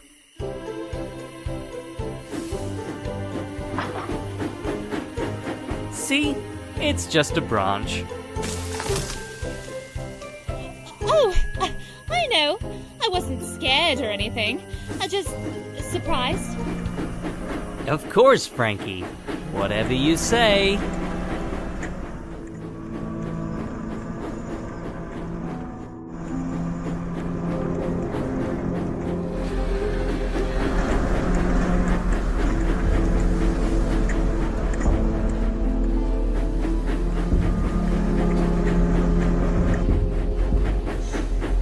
Here we are. Now let's find Theo's flywheel.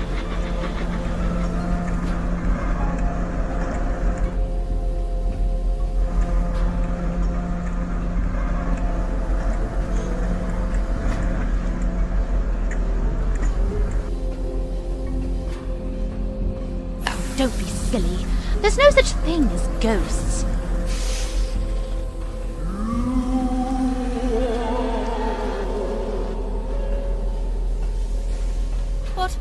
What was that? Who's there?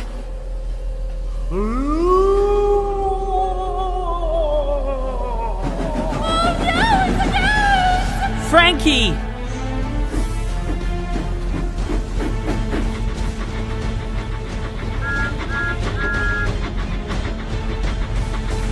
Frankie, what's wrong?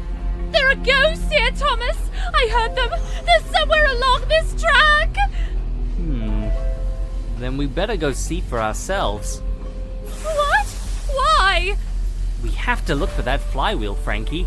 Besides, the sooner Theo is repaired, the sooner he can shunt ladle cars again at the Steelworks. Well, Oh.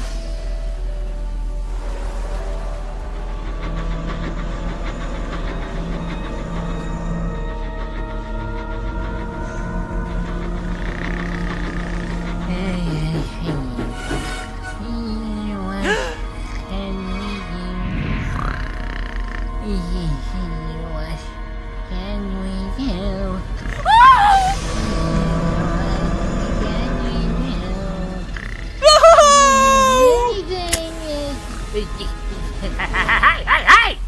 Put out that light! I'm trying to sleep here. Some of us have work in the morning. Yeesh. Oh, Frankie.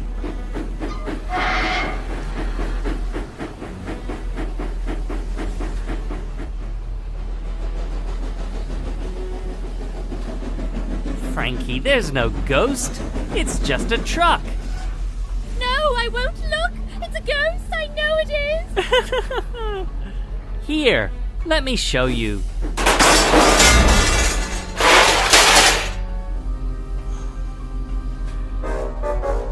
Well done, Frankie. You found Theo's flywheel.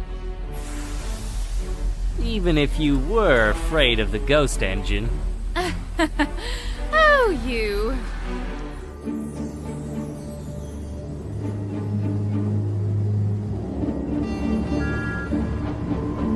After a frightful night, Thomas and Frankie brought the sleeping truck to the steelworks, and in no time, Theo was fixed.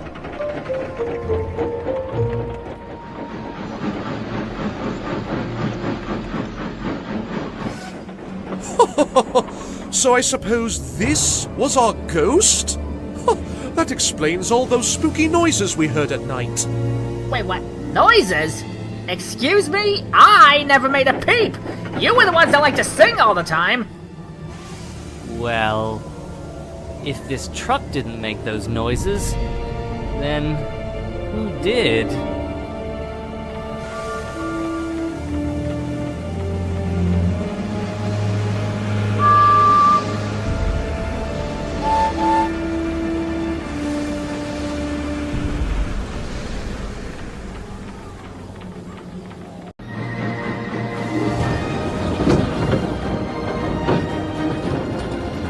Henry the Green Engine is one of the strongest engines on Sodor.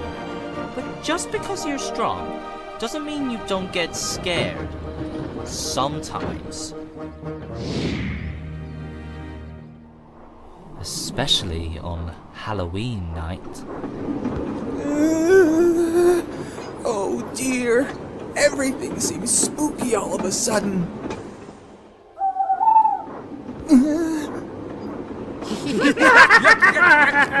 Silly old Henry! It was only an owl!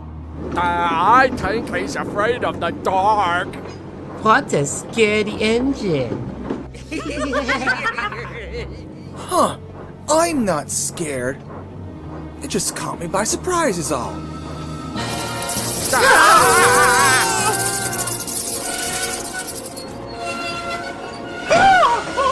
What were those? Are they gone? It was scary. Silly trucks. It was only bats. Huh?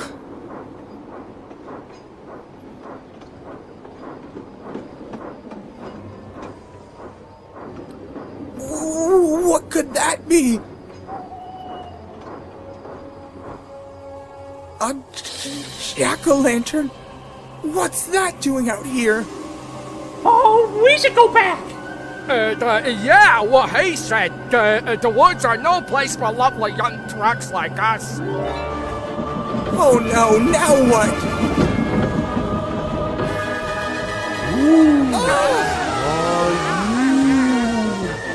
Run! Run!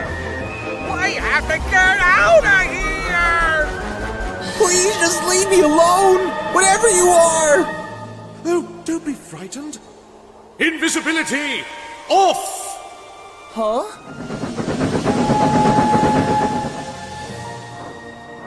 You're from the island of Sodor, aren't you? I saw you when I was working on the new bridge on Thomas's branch line. My name's Merlin. Oh, my name is Henry. Thank goodness you're not a monster. A monster? There's no such thing as monsters. Oh, yes, right.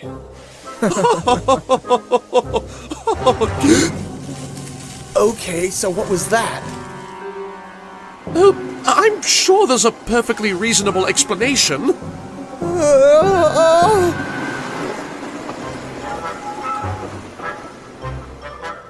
Oh, hello there. See, Henry?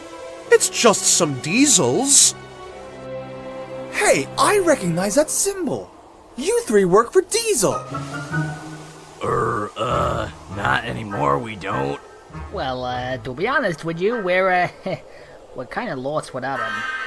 Yeah, now we've nowhere to go. Say, Henry, where exactly are you off to at this time of night? Oh, I was just taking these trucks of iron ore to the steelworks. Oh, really? Well, I can take you there if you'd like. We could always use some extra help there.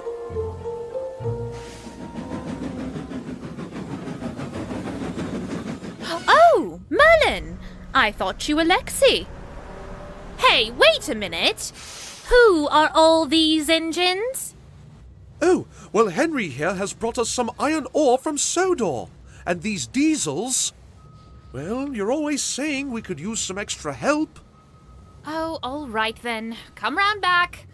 We're telling spooky Halloween stories while we wait for Lexi.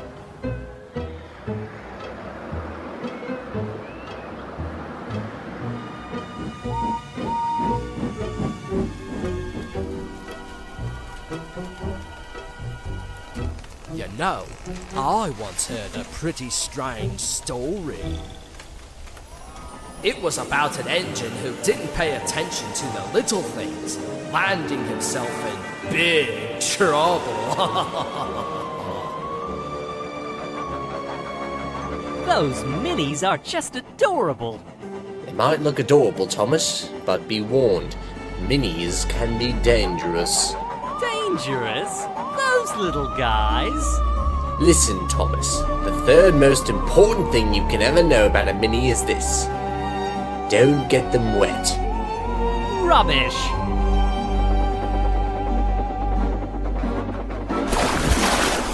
Thomas, what have you done? Edward, there's nothing dangerous about those poor little guys. Wait.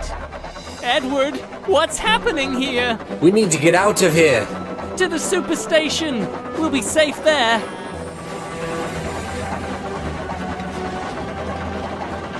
This way. They won't follow us in here. They won't? The second most important thing to know about minis, they always get lost in forests. When did you become such an expert on minis? There was an excellent piece last week in the Sodor Times. Very informative.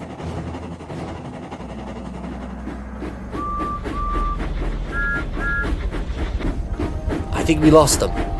And thank goodness we are safe at the superstation.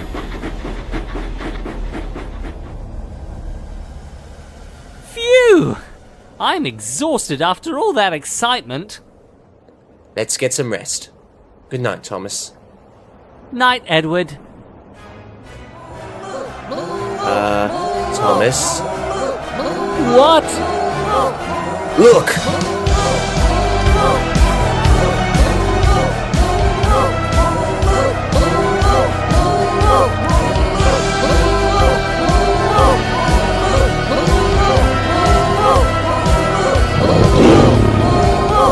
And that's the most important thing to know about minis.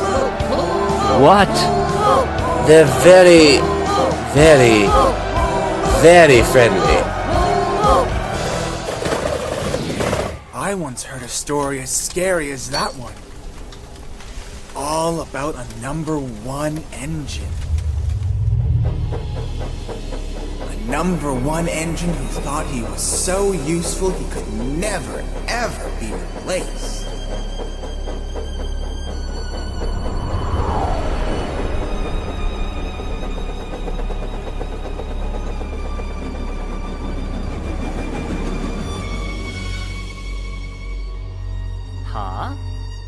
Hello? Hello?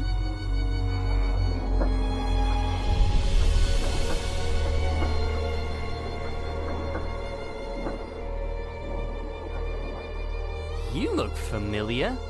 Oh, but then I meet so many engines.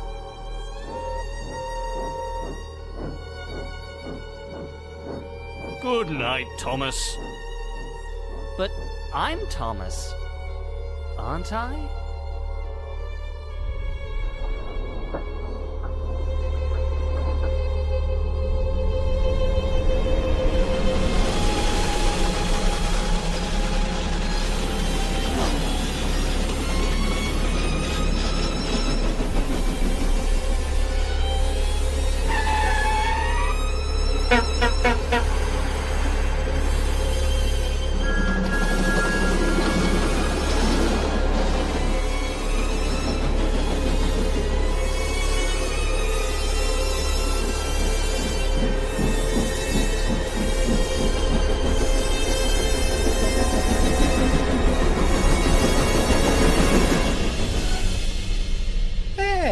Thomas!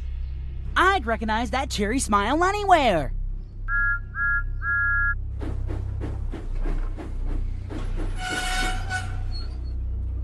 Excuse me, you! Me? Yes, whoever you are. How about letting the number 1 engine through? All right, that's it. I don't know how you've done it, but you need to tell everyone that I'm the real Thomas. This railway isn't big enough for 2 number 1 engines. But Thomas, if everyone loves Thomas so much, what could be better than 2 Thomases? Or 3 Thomases? Huh? Or 4 Thomases?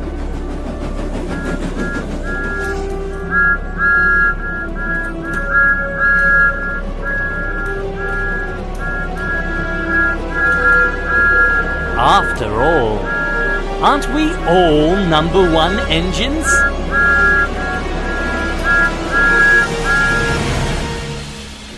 Gather round, my little friends. Now it's time for me to tell a spooky story. But you'll have to wait until next week to hear it.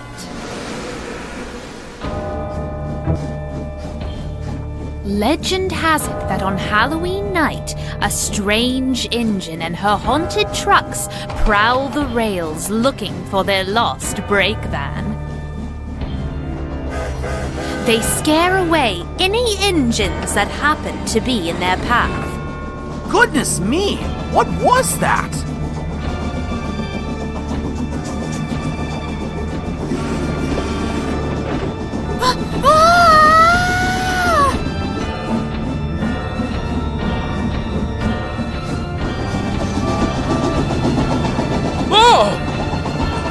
That faceless engine! Most of the engines were lucky and only saw the faceless engine for a brief moment. But one engine wasn't so lucky. A red signal? This late at night? But I'm the only one out here. What could possibly be in my way? Ah! Get away from me! Where are you going?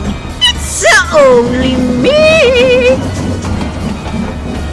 Arrgh! No need to be scared, matey! I can help you!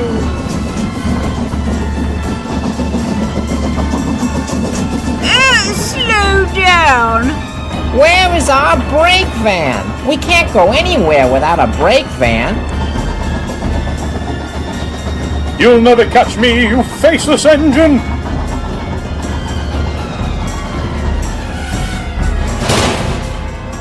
Please, don't hurt me. I'm the Duke and Duchess's private engine.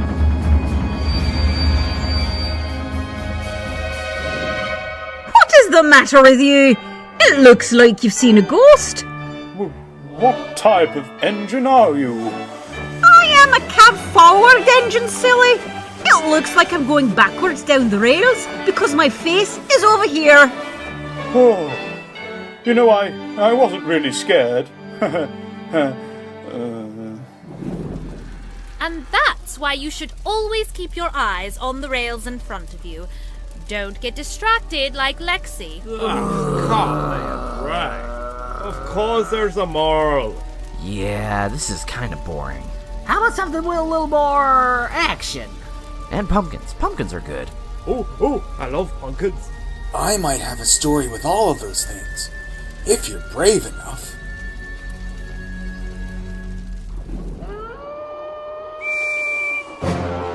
Oh dear. Oh my. Why does everything have to be so scary on Halloween?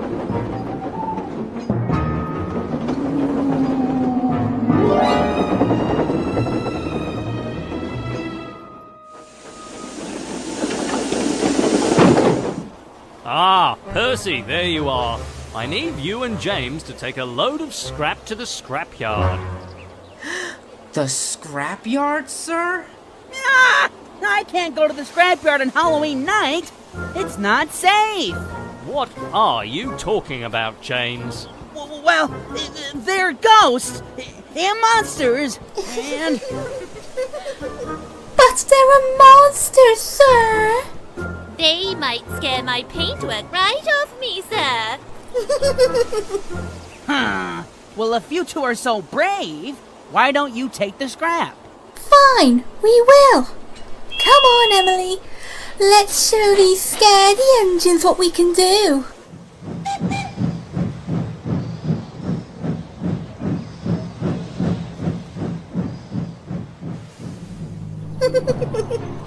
What silly engines! Monsters?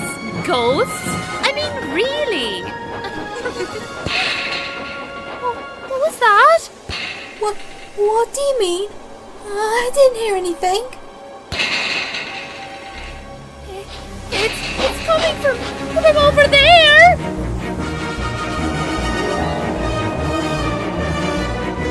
I don't think it could be. A monster!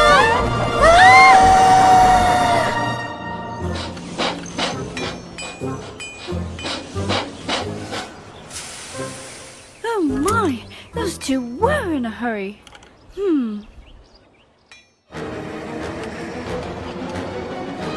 Quickly, Rosie, or the monster will get you! I'm going as fast as I can.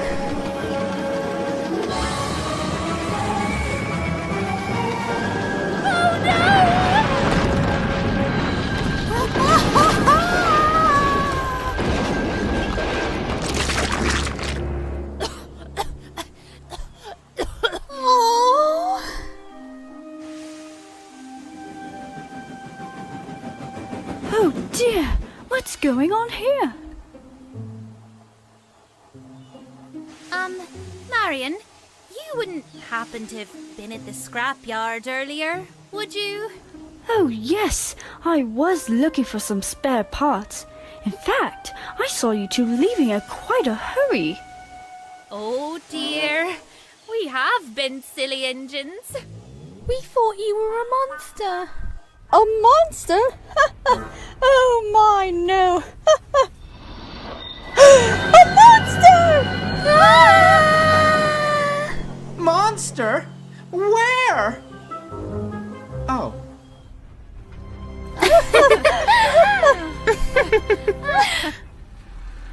Now that was a story. It even had a lesson. Yeah, things you see in the dark may not be what they seem. It's a beautiful lesson, you know?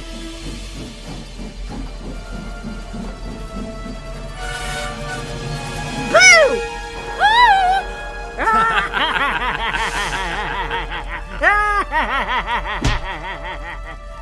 Really, Lexi?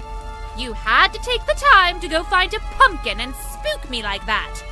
Of course! It wouldn't be Halloween night without a few spooks and scares, right? Now, what are we talking about?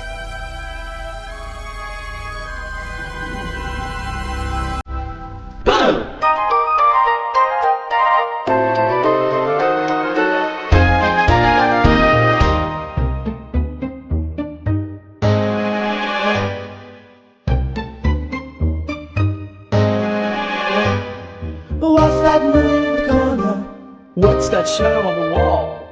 Don't be afraid, don't be scared, it's really nothing at all. But I saw something in the corner, I saw that shadow on the wall. Just your imagination. It's just the wise old owl. Boo, boo, choo, choo. Don't be afraid of the dark. It's in the lyrics when you see why things go bump in the night. Boo, boo, boo, choo, choo. Don't wander on your track. And don't be afraid, don't be afraid, don't be afraid of the dark. The little that you wondered, thought all night. Really nothing's changed, just the same since daylight turned to night. But something moved in the corner, a shadow crossed the wall. Closed his eyes, counted 10, and remembered the wise old owl. Boo, boo, choo, choo. Don't be afraid of the dark. When the lights go out and you have your doubts, why think go off in the night? Boo, boo, boo, choo, choo. Don't wander from your track. And don't be afraid, don't be afraid, don't be afraid of the dark.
It was a moonlit night a few days before Halloween, and Henry was working with Edward.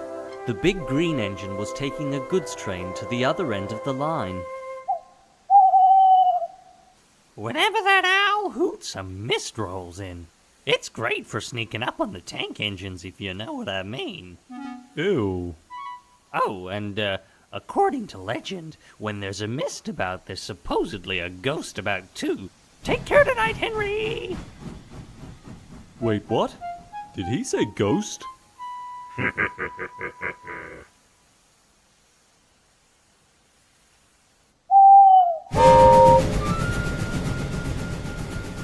Oh, look, Henry's spooked. Be quiet. I'm not scared.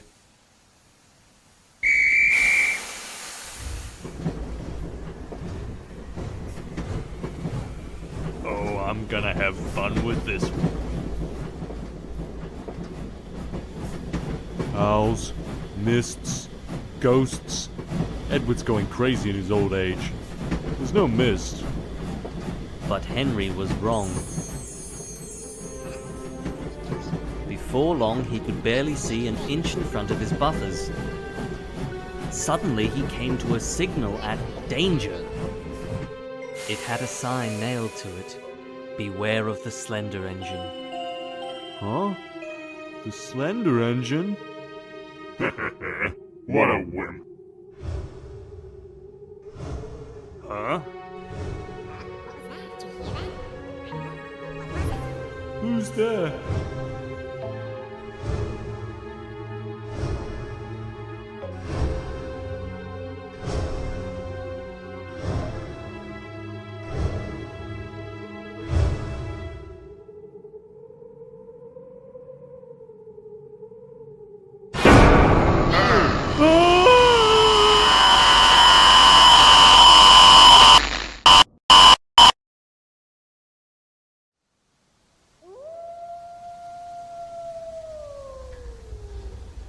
All right, you young whippersnappers. It's time someone taught you about the rules of Halloween, lest you get into trouble this coming Halloween night. Rules? Sounds lame. You impertinent scallywag! Have you no respect? Halloween is no joke, and it's certainly not the festive holiday it's made out to be. What do you mean? Halloween is the time of the year when the barrier between the living and the dead is at its thinnest. A time when the dead and all manner of evil creatures can freely roam the earth. Boring. Quiet, you. And so, to keep safe, there are some rules that must be followed. Rule number 1, wear a costume. Rule number 2, hand out candy.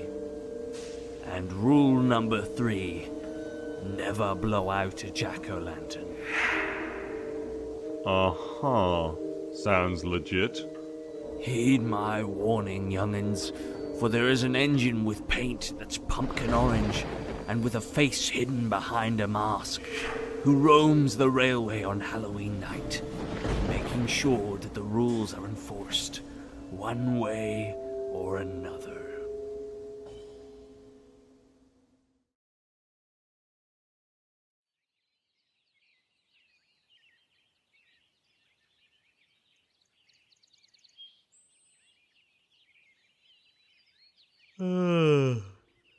Good morning, everyone. Good morning, Good Thomas. morning, Thomas. Hey, where's Henry? Yeah, wasn't he supposed to be back by this morning? Oh, he was probably too lazy to puff back from Vicarstown last night. Either that or someone warned him about Stephen. Anyway, I'm going there now with the express. I'm sure I'll see him on the way.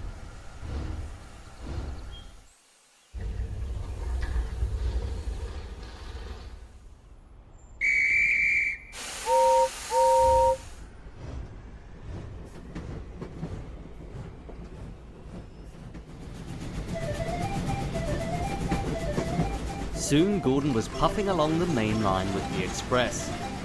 He was barely halfway to Vicarstown when he saw some derailed trucks up ahead. Gordon slowed to a stop. Hello? What do we have here? It was Henry's train, but Henry was nowhere to be seen. How strange.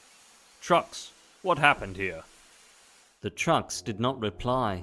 They all had eerily blank expressions on their faces, all except for Scruffy, who didn't seem to know where he was or how he'd gotten there. I don't remember coming here. That evening, Gordon was at Vicarstown station getting ready to take the evening express back to Knapford. Stanley was arranging his coaches. I heard you found Henry's train today, but he wasn't there. Yes, it was most strange indeed. What's more strange is that Henry wasn't the only one to go missing last night. What? I saw Mavis earlier looking for Bill and Ben. Apparently they disappeared in the middle of the night. That's disturbing. Indeed. All things considered, you had better be careful tonight. Oh, please, Stanley. I'll be more than fine. But secretly, Gordon was a little worried.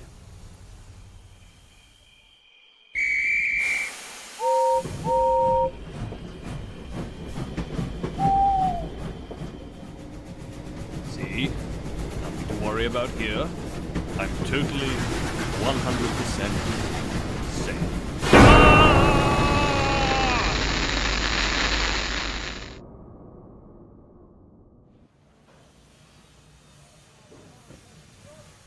This sure is gonna be a great Halloween party. If there's anyone left to come to it, that is. Well, I've asked around. No one's seen Gordon, but they did find his coaches stranded in the middle of the main line. The passengers don't remember anything. Oh no, not Gordon too. Additionally, Dennis, Molly, Billy, and Neville have all disappeared as well. Yeah, but nobody cares about them. They're only one-off merchandising characters anyway. No offense. Anyway, that makes 6 engines who have disappeared off the face of the island in just 2 days. I think we ought to be concerned by this point. I would be, but I'm the title character, so I'm pretty much invulnerable. Well, that's great and all, but what about the rest of us? I don't know, get your own TV shows? Maybe we should speak to Stephen about this. He seemed to know what he was talking about the other night. Oh, please. That old crackpot? Look, I'm sure it's no big deal, and there's a perfectly rational explanation for all of this. That being said, I wouldn't be out at night if I were you. But I have to take the mail train tonight. Oh, well, in that case, nice knowing you, buddy. Gosh darn it. What was that? It's okay, Percy. Pull yourself together. You faced off against the Slender Engine and a demon. What could possibly be worse than those? Still, let's make this quick. Gotta hurry. Gotta deliver the mail and get back to the sheds before I disappear too.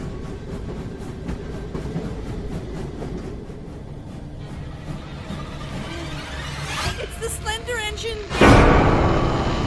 A demon Slender Engine! Ah! Help! The Slender Engine is after me again! Ah!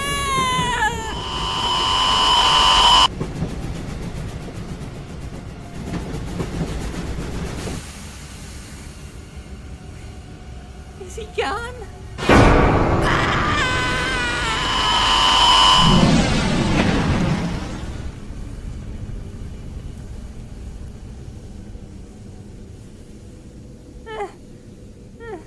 Huh?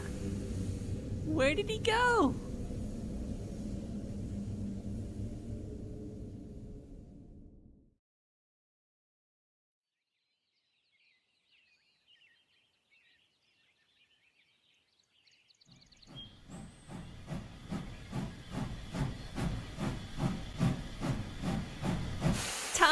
Thomas, wake up! What? What's going on? I know what happened to Henry, Gordon, and the others. What? Wait, where's James? Huh? Oh, didn't he take the flying kipper last night? Oh no, he's got James too! Who's got James? No time to explain. We need to find all the other remaining engines on the island and make sure that they're going to the Halloween party tonight at Knapford. Tell them to get there before it gets dark. And make sure they're wearing a costume like Stephen said. Wait, what? Nighttime is ages away. You've got plenty of time to explain now. Percy!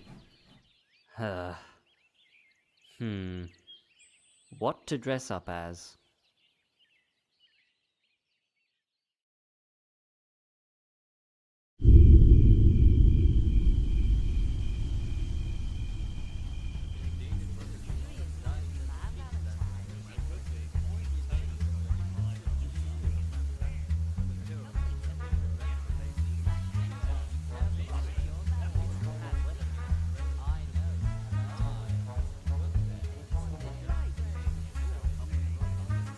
Costumes, check.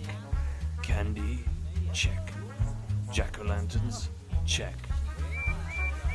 Okay, guys, quiet down. You all know why we're here. To party? No! We're here because over the past few nights, engines have been disappearing left, right, and center.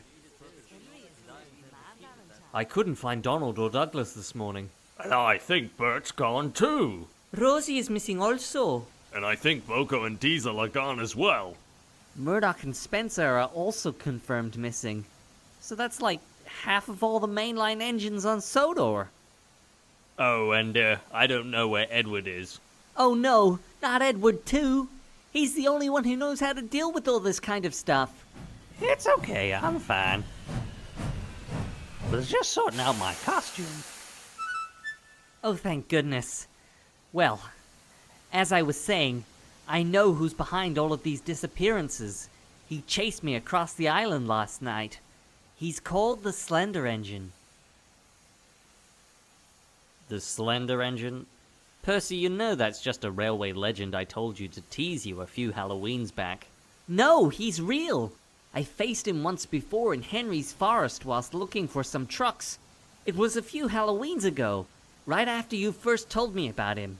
Percy's right. The Slender Engine is much more than just a railway legend. I too have met him. I had plans for him, but he got away.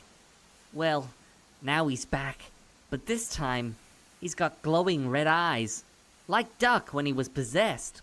I was possessed? Oh dear. What? Well, it's possible that the Slender Engine could have found that truck that we put the demon into and absorbed its power. If that's the case, he's more powerful than ever now, and, well, we're all doomed. Not quite. So long as we stay within the range of these jack-o'-lanterns, we'll be safe. Ugh, not this crap again. What are you talking about? Hey, that's right. The Slender Engine couldn't get to me when I was back at Knapford with the jack-o'-lanterns. That's why rule number 1 is never blow out a jack-o'-lantern.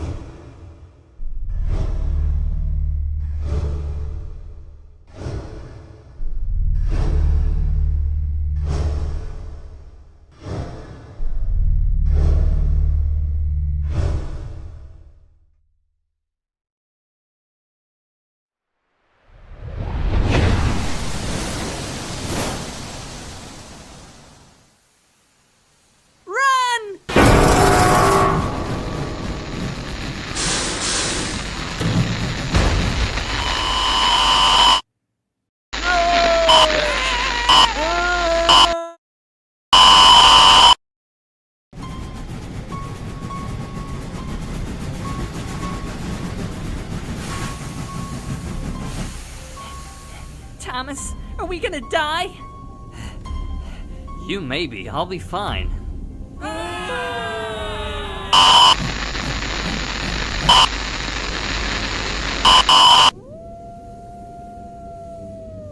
Oh no! The others! Looks like it's just Tomica Thomas now. The friends are all but gone.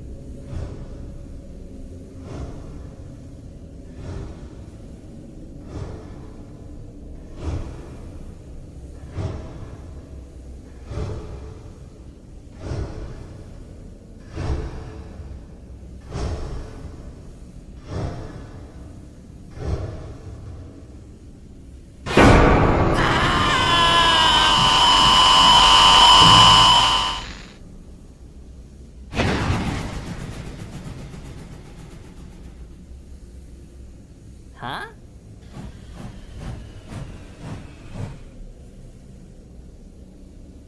That must be the engine Stephen was talking about. But why did he attack the Slender Engine? Well, he did blow out a lot of jack-o'-lanterns. That's true. Weren't we supposed to be wearing costumes, though?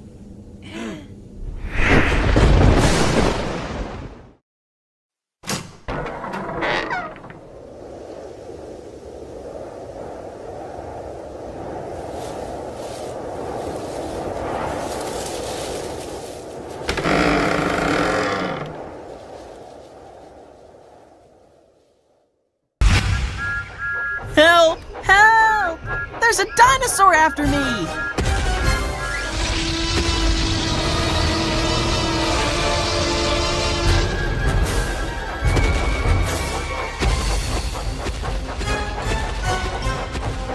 Whoa! Get away! Get away!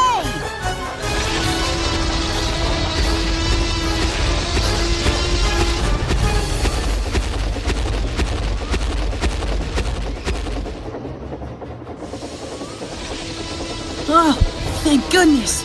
I'm losing him!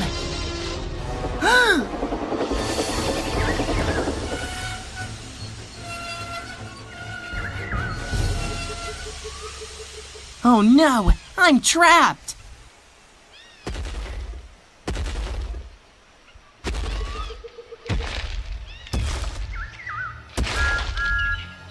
Leave me alone!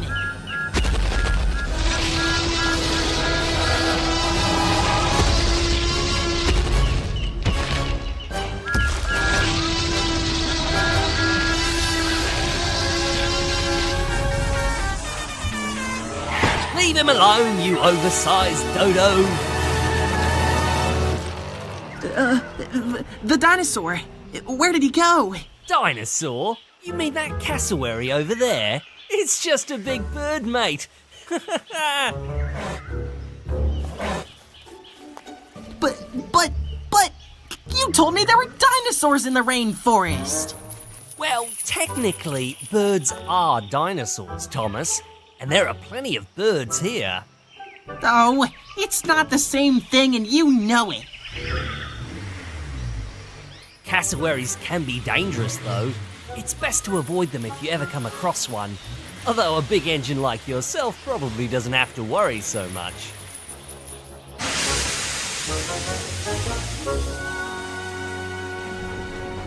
The next day, I was back to work on the Australian Railway with my friend Shane. I really thought I was going to be gobbled up by a dinosaur. Oh, that ice. Of course there aren't any real dinosaurs in Australia, Tomo. But there are dragons. What? Look, there's some now. Oh, we better get out of here. What? Oh, not again! Not again! Where? I can't see them. Oh, they're gaining on us, Thomas. Whoa!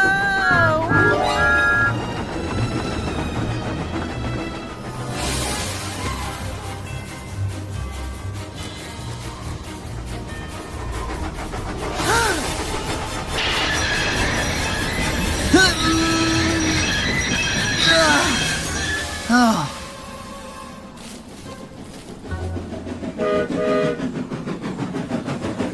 Oh, well done, mate. You scared the dragons away. Dragons? Those weren't dragons. Well, they were parenti. They're the largest lizards in Australia, and they're related to Komodo dragons. So, they actually were kind of dragons. Oh, you Australians and your tricks. Hey, wait up! The next day, I woke Shane up early. Boo! Huh? Happy Halloween, Shane! It's so weird that you celebrate Halloween in spring instead of autumn here in Australia. We don't really celebrate Halloween in Australia, Tomo. But if you want to do something spooky tonight, we can go through the bush after I deliver a goods train. I don't know. Haven't you and Ace had enough fun scaring me? Come on, Tomo. It'll be fun! So that evening, Shane and I puffed through the bush with Shane's goods train on our way to a small country town. When we arrived, we found a familiar face waiting for us.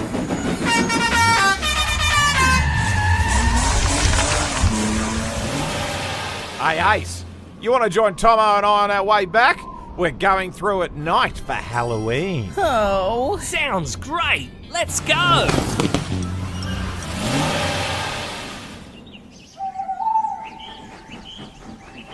So, what do you think, Tomo?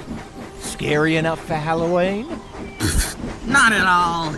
You should see what the forests on Sodor look like this time of year. Right. But what's the worst thing you can run into on Sodor at night? An angry sheep? We've got all sorts of dangerous animals here in Australia, Thomas. Oh? You think we'll be chased by a koala? Oh! Ow!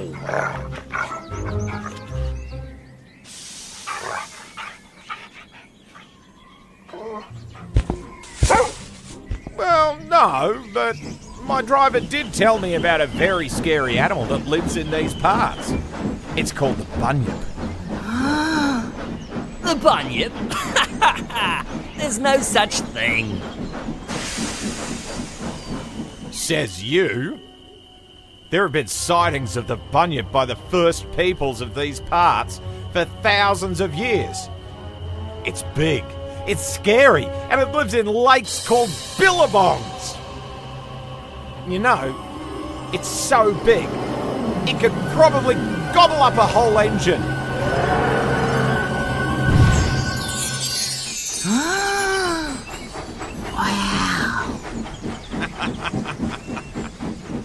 We continued on through the bush for quite some time, when suddenly...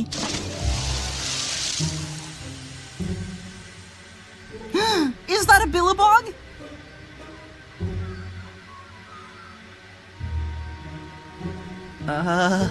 Ace? Shane? Oh, very funny, guys.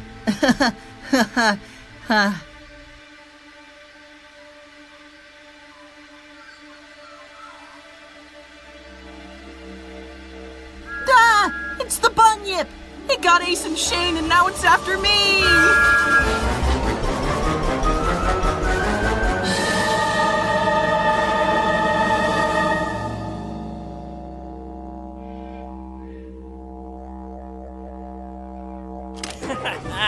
Oh, nice one, mate. That was too good. Oh, yeah. I hope he knows how to find his way back to the shed, though. There aren't really bunyips, are there? Don't think so.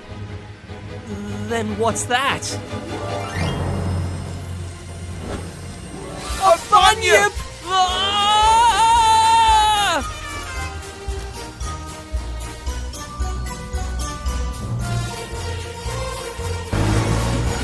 Oh, you alright, mate? Yeah, I'm fine, mate. But where's Thomas? Thomas? Tomo! You there, buddy? Oh, mate, just what do you think you're playing at? Oh, you gave us a real fright there, Thomas. I almost burst my safety valve.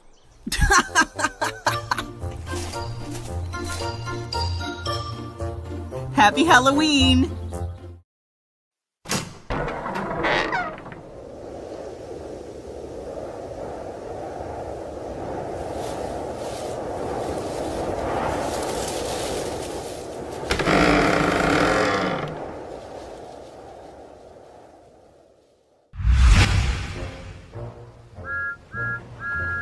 One day, Thomas had to take a goods train by himself to Berlin. By the time he got there, he was feeling a little lonely, but not for long. Thomas? What are you doing here? Hugo, I could ask you the very same question. I'm back in Germany for a railway exhibition. Everyone on Sodor is missing you very much. And I miss them too.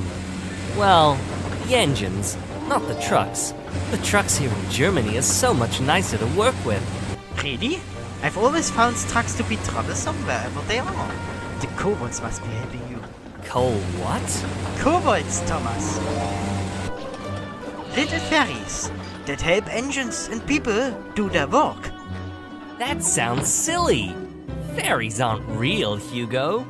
Shh! You must not offend them, Thomas. Or they play tricks on you instead. Tricks?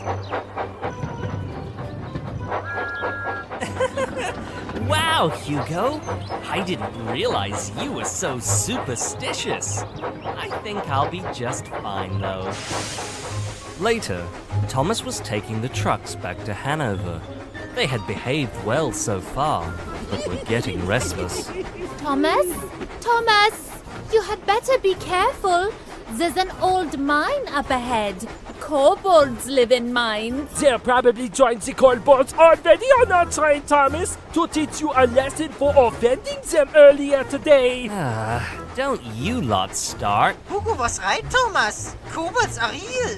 You had better keep a lookout. Hugo was right. You trucks are just like the rest. Troublesome. Well, you'd better keep a lookout. A lookout for what, exactly? Kobolds can appear as many things, Thomas. An animal, a person, even a candle.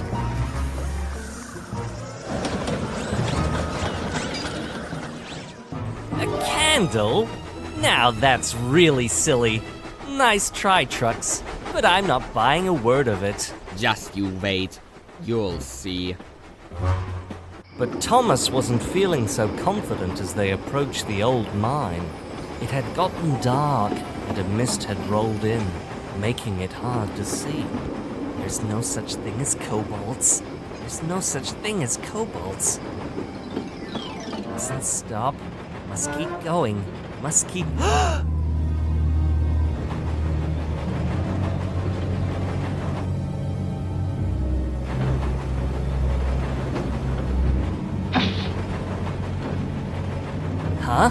I thought I saw a candle on the track, but where did it go?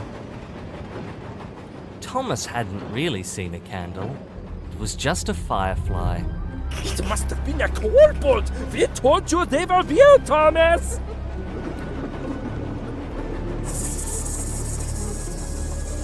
Is that a snake?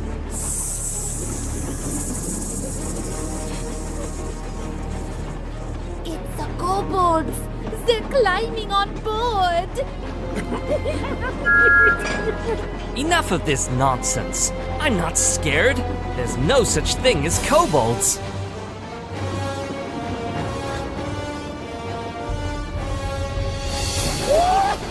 It's too late, Thomas. They're on board. You can't run now. Oh, I can feel them climbing. They're handling my components! Oh no, they're going through my cargo! Stop it! Stop teasing me! There's no such thing as... I can feel them on me too! They're real! The kobolds are real! Get them off me! Get them off me!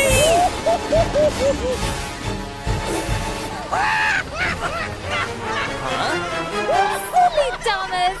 You fell for a trick! Yeah, there is no such thing as... Huh? Did you do that? I didn't do anything. Then it must have been... The kobolds! Ah! Come back! Don't leave us! Thomas was so frightened that he missed a red signal and was diverted onto a loop line. I have to get out of here! I have to get out of... Lost my buffers! Ah! Oh.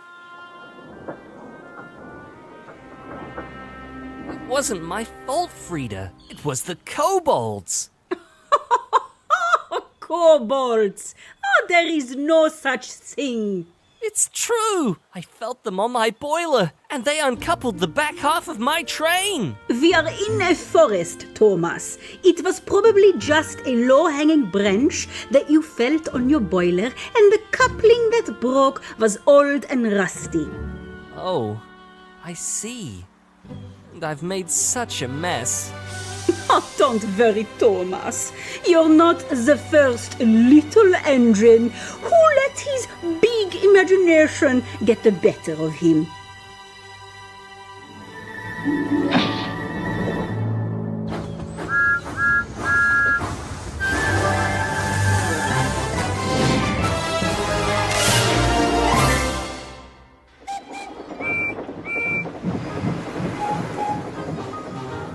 The indignity. The honor of being the first engine to travel around the world should go to a big engine like me, not a little engine like Thomas. Oh, Gordon. Oh, he never learns. I just don't know what the railway is coming to. Well, at least I will always have the express to pull. Gordon, what on earth are you doing? Oh dear, oh dear. Edward, you'll have to take the express now. Well, I'd love to stay and talk, Gordon, but little old me has the express to pull. What is this railway coming to? Oh, the indignity.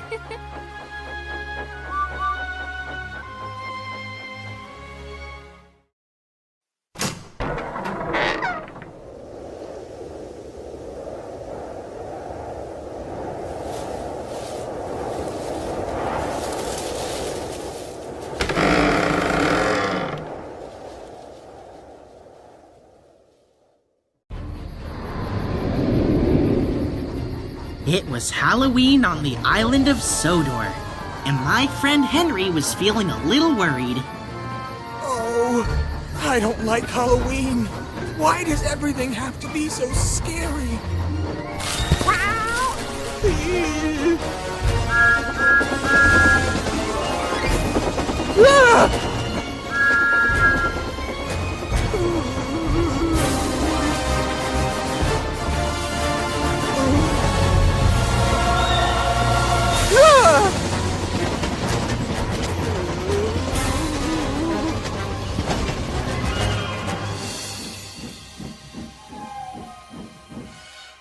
Hello? Is anybody there? It's okay, Henry. There's nothing to be afraid of. Hi, Henry. Whoa, Henry, wait up!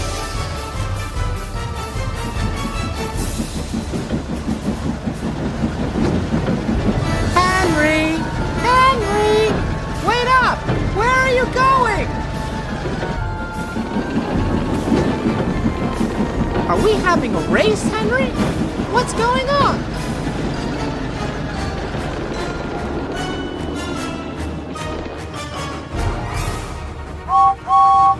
Ah! Henry! Watch out!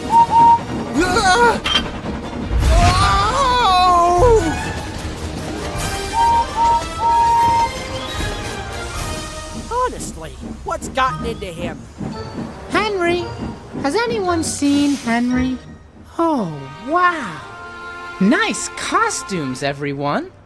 Ashima, what are you doing here? I'm visiting for the fall. And what are you all doing? It's Halloween, Philip. Percy, Diesel, and I are taking trick-or-treaters across Sodor. And Ashima and I are delivering candy. Wow! Can I join in? Sorry, Philip. You need a costume to be part of the Halloween parade.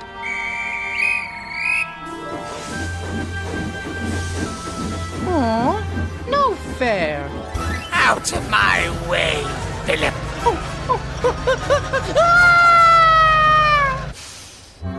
Well, that was a little odd.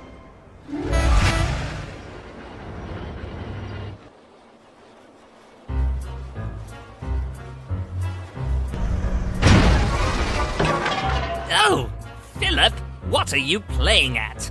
Oh, sorry, Diesel 10. Diesel scared me. He and the other engines are part of a Halloween parade, but they said I can't join without a costume. I see. Well, maybe I can make you one. You do that for me? I'll try. I wonder what kind of costume he'll make me.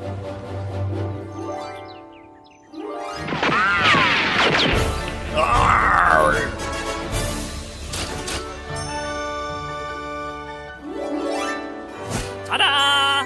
You're me! Wow! This is the best costume ever!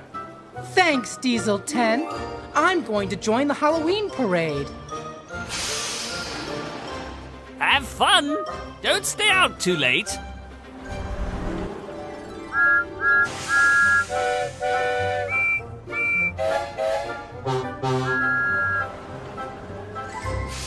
Boo!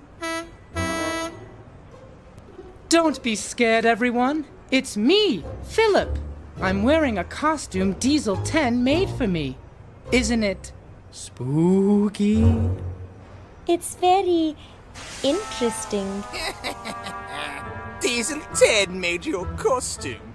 It looks like he dropped a pile of scrap on top of you and called it a knight. I'm not a knight, silly. I'm a big, strong diesel like Diesel 10. I even have my own claw.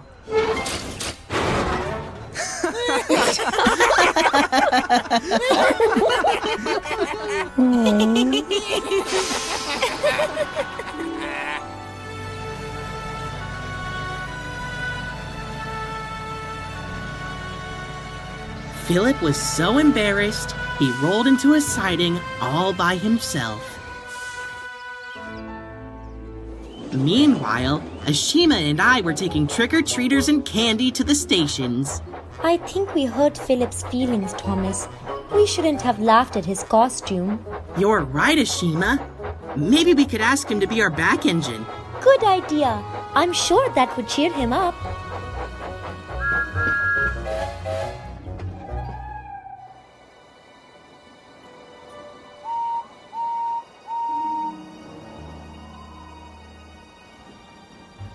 Oh, look! There he is! Cooey, Henry! Where did you go? Cooey! Go!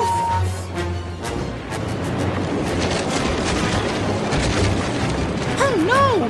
The bridge is falling apart!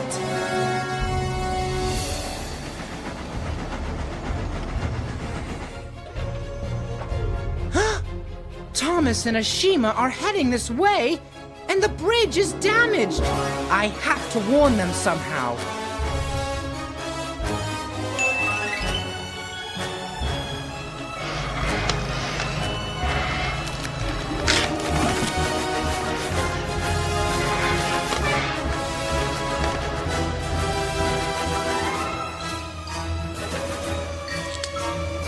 Thomas! Ashima! You have to stop! The bridge is going to collapse! That looks like a warning light.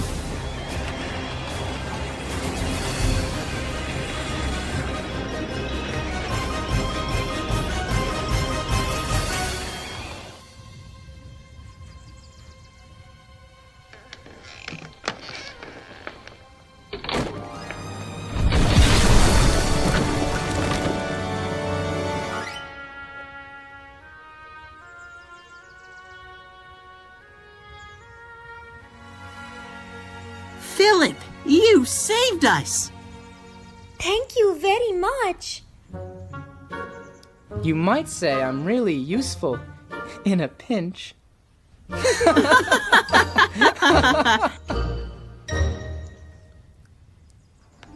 Philip, you and your really useful costume prevented a serious accident. As a reward, I'd like you to lead the Halloween parade. And Diesel, I need an engine to bring a repair crew to the damaged bridge. Be quick now. Good job, Philip.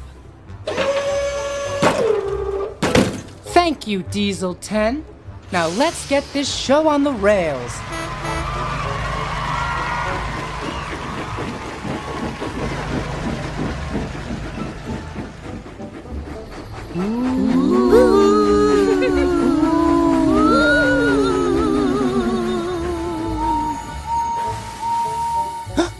What was that? I'm not sure.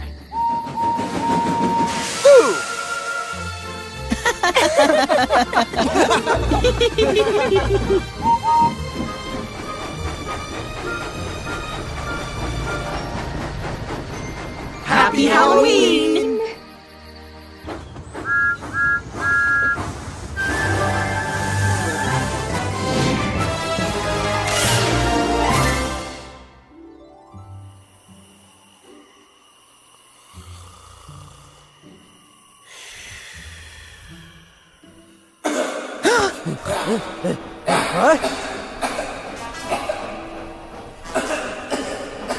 We should be quiet, Philip, so whatever is coming this way will simply pass us by. But what is that noise, Edward? It could be anything. Like a ghost. Philip. Or a monster. Philip! Shh! Or even a real live zombie.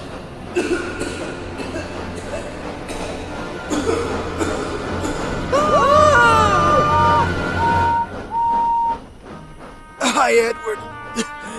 Hi, Philip. Sorry to wake you. I took on some bad cold this afternoon, and now I have this terrible cough. Oh, for goodness sake. It was just Henry.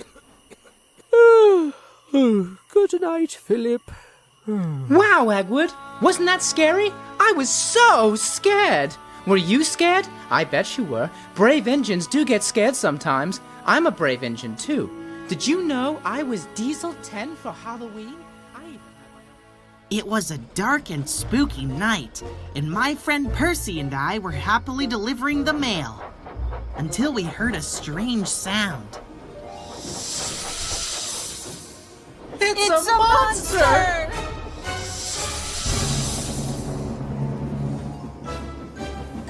Thomas? Percy? What's wrong? Faster, Percy! We can't let it get us! I'm going as fast as I can, Thomas! I hope it isn't a monster!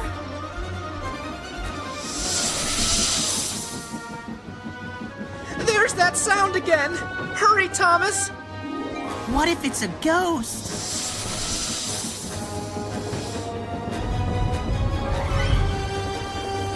Oh no!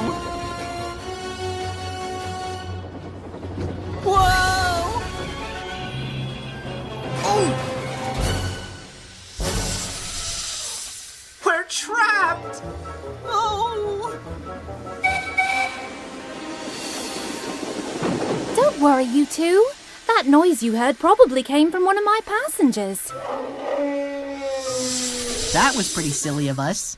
Oh, thank goodness. It's just a snake and an elephant. But now we're running late.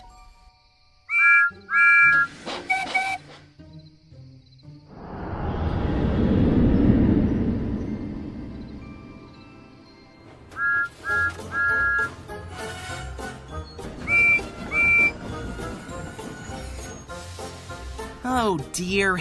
Sir Topham Hatt will be cross when he finds out the mail was late. Yuck! What's that smell? It's the flying kipper, Thomas. You're not afraid of a few fish, are you? I'm not afraid of anything, Henry. Well, if these fish don't scare you, I have a story that might.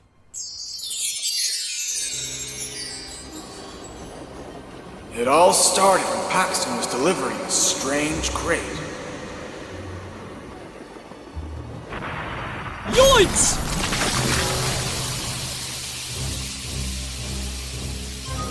Paxton, are you all right? Hey!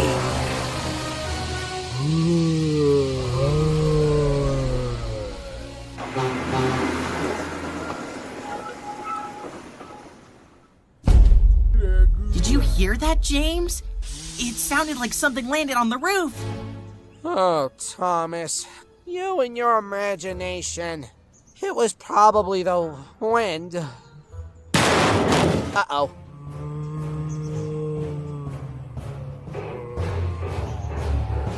Yikes!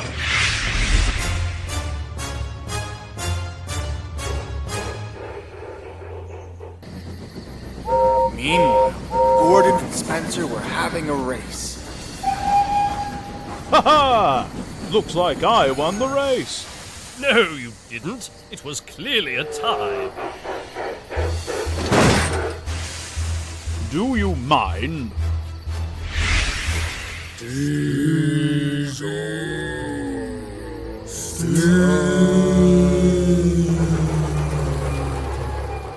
Yeah!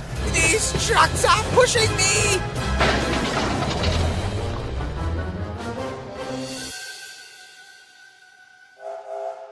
Have no fear. Young Bao is here. Thank you, young Bao. Tonight you prove that you're almost as useful as I am. Young Bao?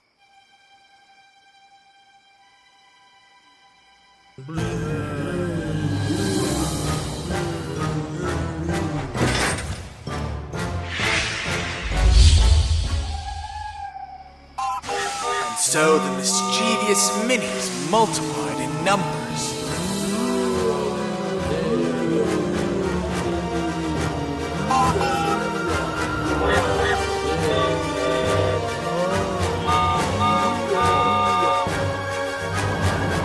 It seemed like all the engines on Sodor had turned into minis. All except...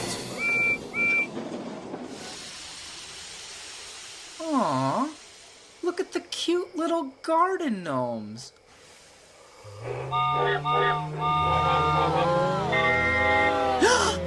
Oh no! They're after me!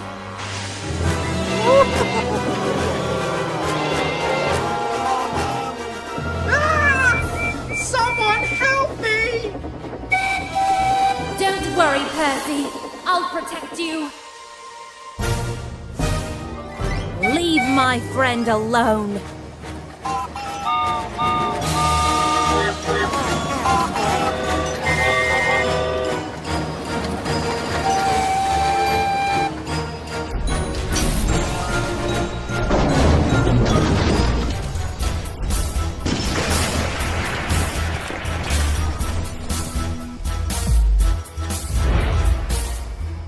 Groovy.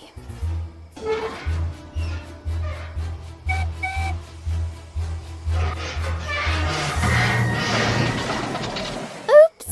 Run away! Run away!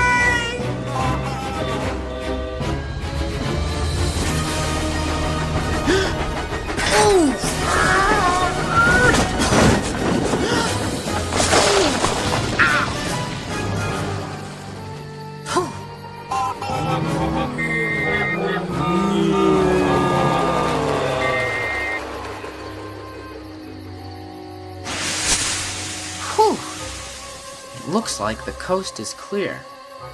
But where can I go? Coast! That's it! I'll go to Brendam Docks and catch a ship before all the engines are turned into minis. But how do I get out of here?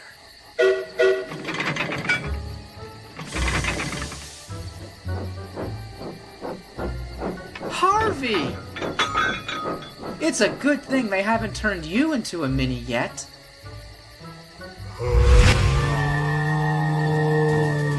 Time to go.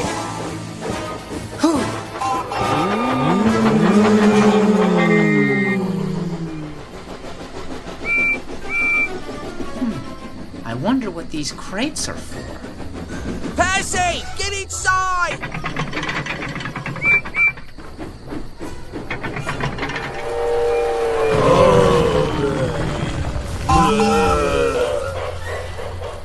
Oh, Salty, what are we going to do? All of the engines on Sodor are being turned into minis. Fear not, me hearty. I know an old sailor's remedy for this, and it's inside that truck. Trouble is, it's marooned out there, and none of us have been brave enough to fetch it. Then I guess it's up to me. Cranky, lift that crate. I'm going to get that truck.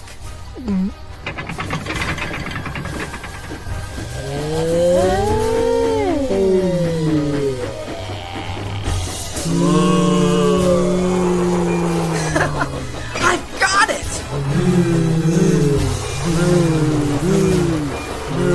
Percy, get back over here quick sharp! Cranky, grab that crate!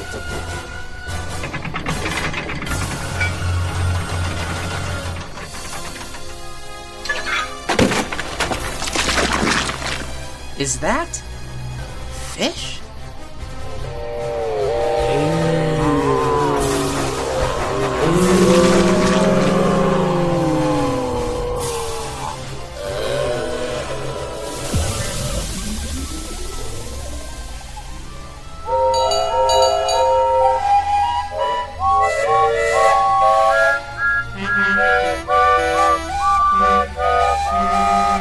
Percy, you saved us!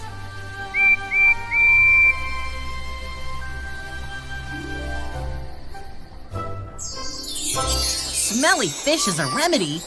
What a silly idea! I don't know, Thomas. I think you'd be surprised how much smelly fish can come in handy. Where's Thomas and Percy? The mail was an hour late this evening. Oh, goodness me. Perhaps this can wait until morning.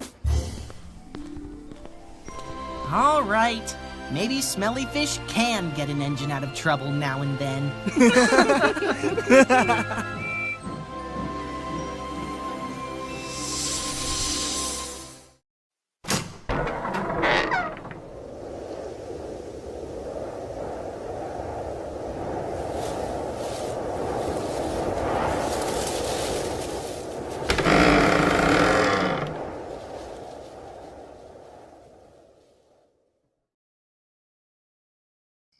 The night of Halloween had set on the island of Sodor. The engines were watching the children wearing their costumes, ringing the bell, and taking their candy. The engines loved taking midnight goods trains, especially on this day. But most of all, they loved to hear ghost stories.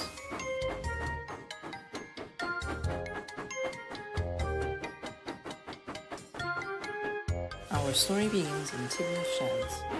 Thomas is coming back from his last midnight train, ready to go to sleep.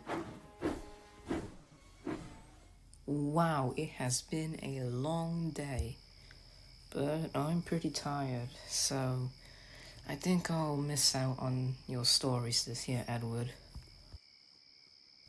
Oh, come on, Thomas. You know you wouldn't miss out on one of my stories.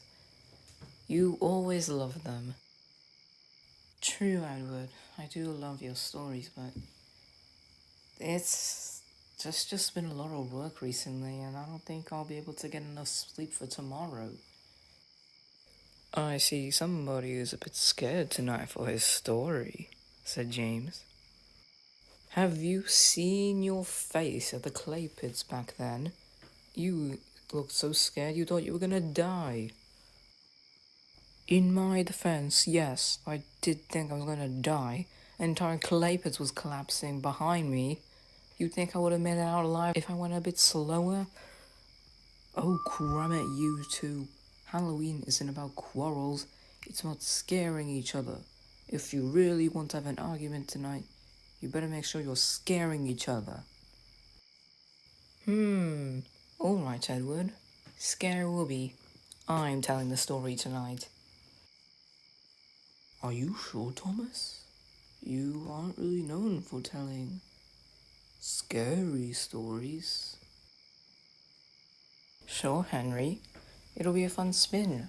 I haven't told any scary stories before, but I have a lot in my head, and I guess it's worth a shot. Alright, Thomas.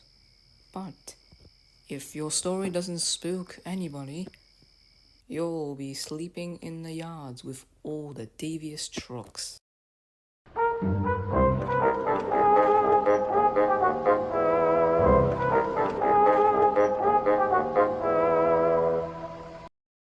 I think they're possessed at night, but sure, James, bring it on. The story starts long, long ago, right here on Sodor, at Brendam Docks. An engine named Timothy was ready with his train. Alright, Cranky. We'll see you later. Taking us to Ellsworth. Bye.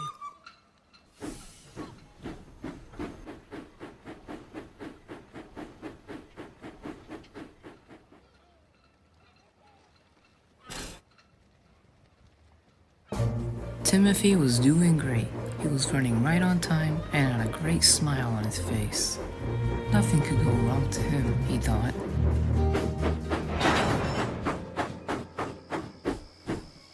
What was that? The driver went to check what happened at the back of the train.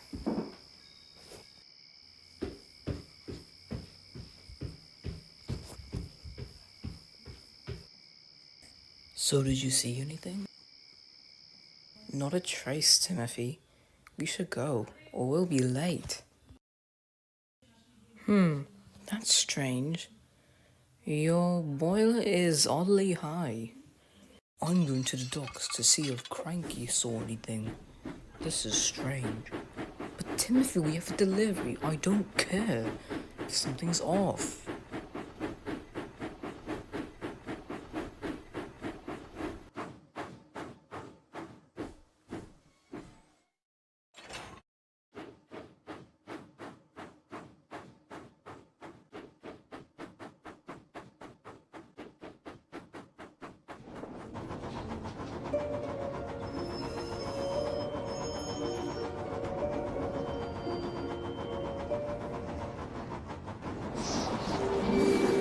Hey, Cranky, have you been seeing anything strange here?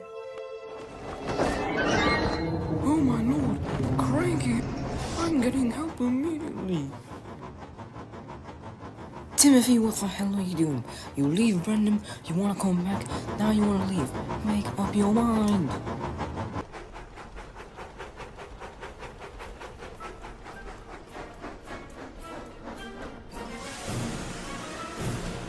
Please listen to me. I saw something. Frankie is possessed. Oh, come on, Timothy, that's not real. But it is. It's... Oh my...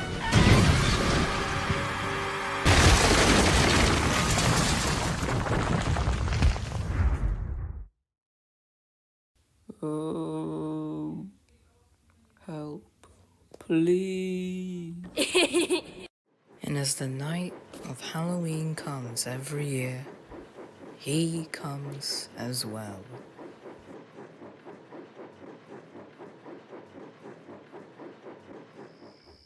The end.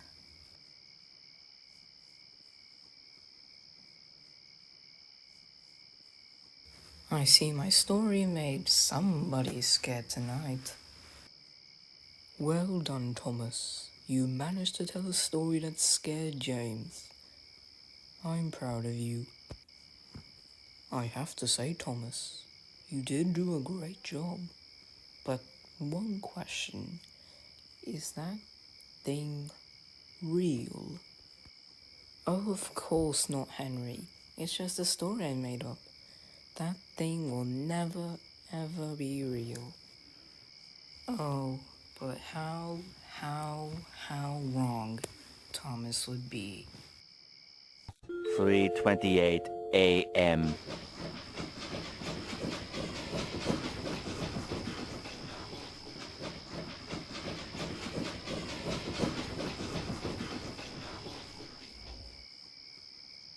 Hey!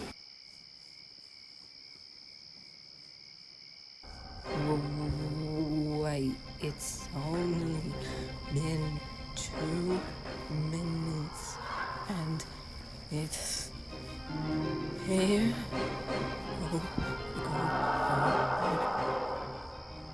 Thomas, you told us your story was fake. Why did you lie to us? But I didn't lie, Henry. I'm being honest here. That story just came from my head. I don't know it will be real at all. Well, I guess this is our fate. A grim way to go out, but away. What are you all talking about? I'm not here to murder you. I'm just here to find a place in the shed to sleep. Wait, so you're not here to kill us? Of course not. Why would you ever think that? I kinda made a ghost story for my friends here, and you the monster. Pretty identical. Oh, I get that a lot. It looks like some scary monster, but then other people say I look like a cute train for children. Well, I'm glad this is all cleared up. Pretty creepy too. May I be able to stay in the shed for tonight? Sure. It'd be great to have somebody else here for a change. So for the rest of the night, the engines kept talking, making scary stories for each other. James? We don't talk about him. Every engine thought it was a fun day, but to Cartoon Thomas, he thought it was his best day ever.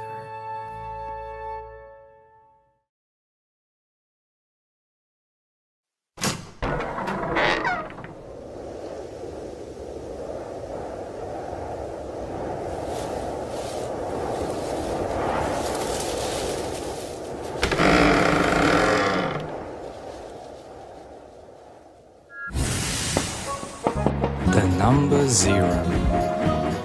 It was Halloween night on the island of Sodor,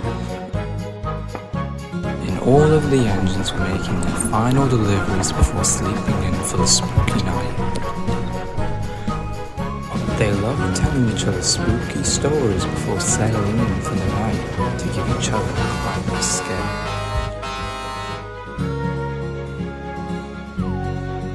Late that night, Thomas came back to the sheds after a long day of work. He was exhausted.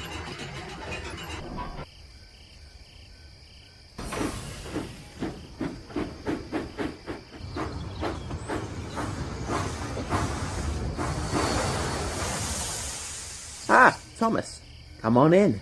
It's almost time for my story. Oh, you're telling your story, aren't you, Edward?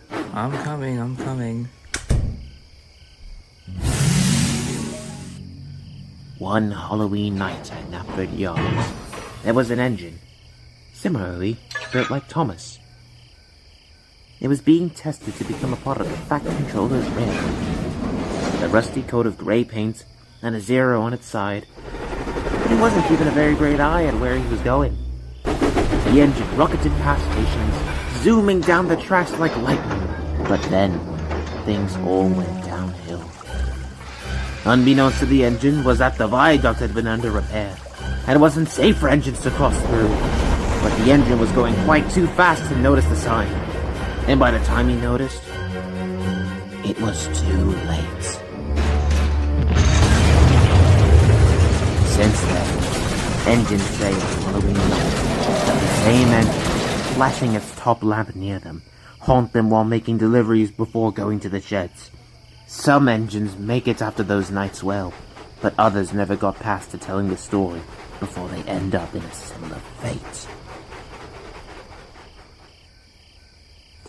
Oh, wow, that was definitely impressive of a story. But it sounds like Thomas was a bit on the wrong end of the funnel that night. Oh, crammy James. Thomas, we need you to do 2 more jobs for the night as we're running out of engines. You need to take some stone from Fufuaqua and take a train to Kildane. But I just got here and I've done so many jobs today. How is this fair? Oh, don't let your brothers scare you.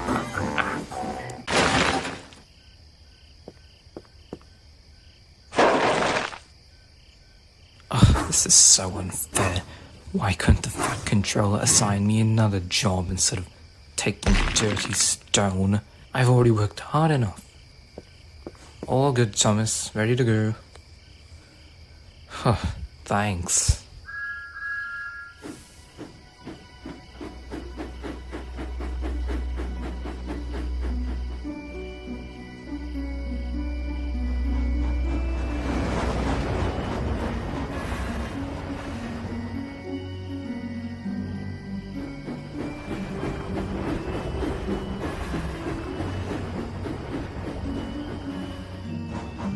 Huh?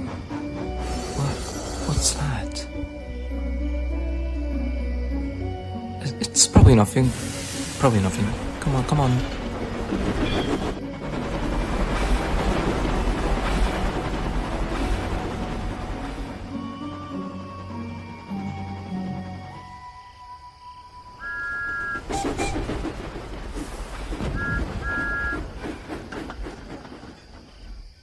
Well, I've completed the quarry job. Now just to take this train to Kildane.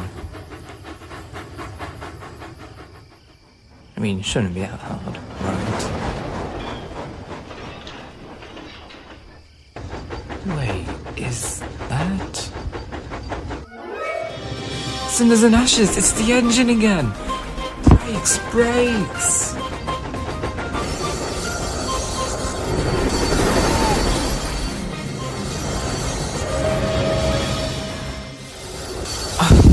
You clumsy engine, you could have got us both hurt. What were you even thinking, you...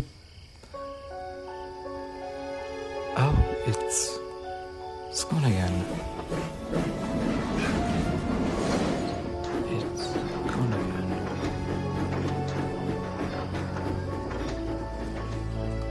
Alright, I finally finished all my jobs. Now I can get a good night's sleep. Sorry, Thomas, but there's been an extra workload at the ironworks since one of the diesels broke down. We need you to take their place for the night. But this isn't even fair! Come on! Sorry, Thomas, but orders are orders. Oh, fine.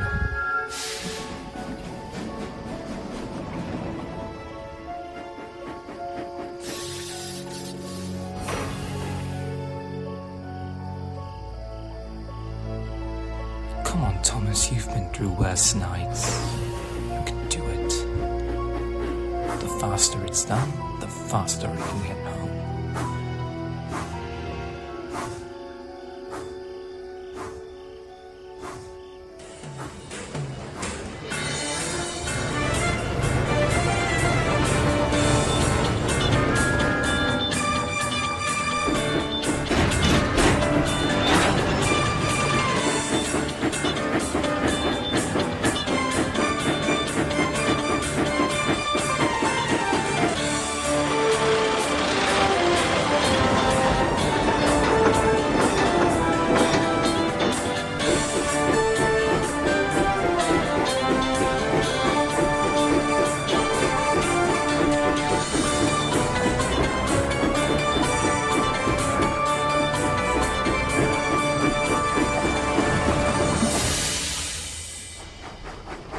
Thank God, all my jobs are done. Just gotta shunt these pipes and I'll be good to go. Oh, not you again!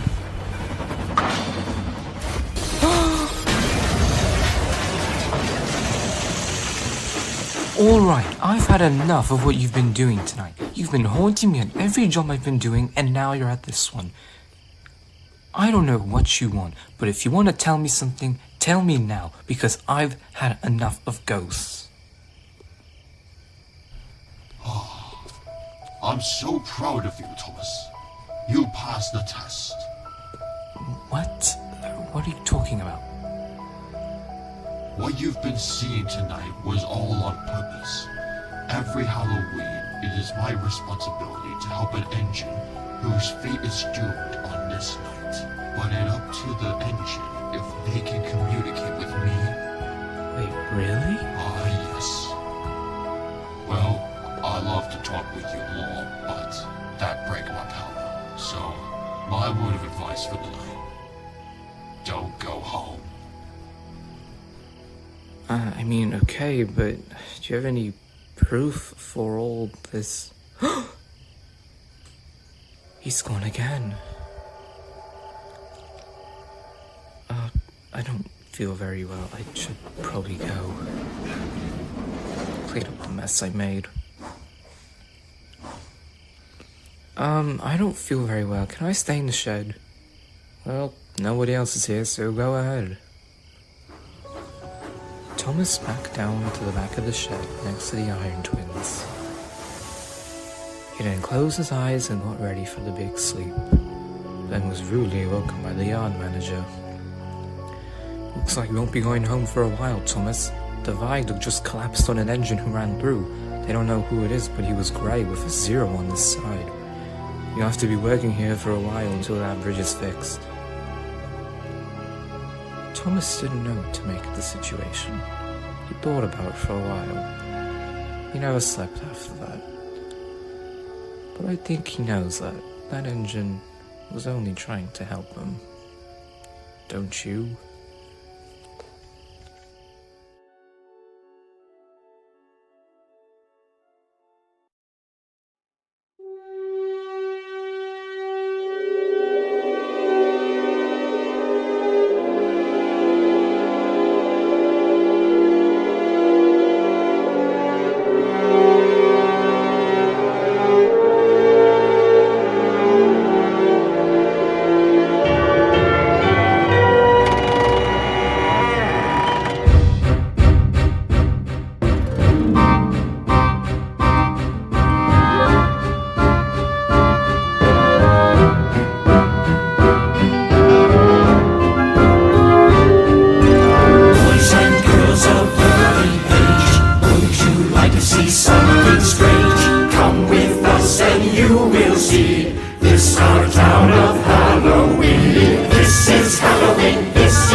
Spiders in my hair. This is Halloween, this is Halloween, Halloween, Halloween, Halloween, Halloween. In this town we call home, everyone hail to the pumpkin song. In this town, don't we love it now? Everybody's waiting for the next surprise. Round that corner man, hiding in a trash can, something's waiting out to pounce and how you'll scream. This is Halloween. Red and black, slimy green. Aren't you scared? Well, that's just fine. Say it once, say it twice. Take a chance and roll the dice. Ride with the moon in the dead of night. Everybody scream! Everybody scream! I am the clown with the tearaway face. Here in a flash and gone without a trace. I am the who when you call who's there. I am the wind blowing through your hair. I am the shadow on the moon at night, filling your dreams to the brim with fright. This is Halloween, this is Halloween, Halloween, Halloween, Halloween, Halloween.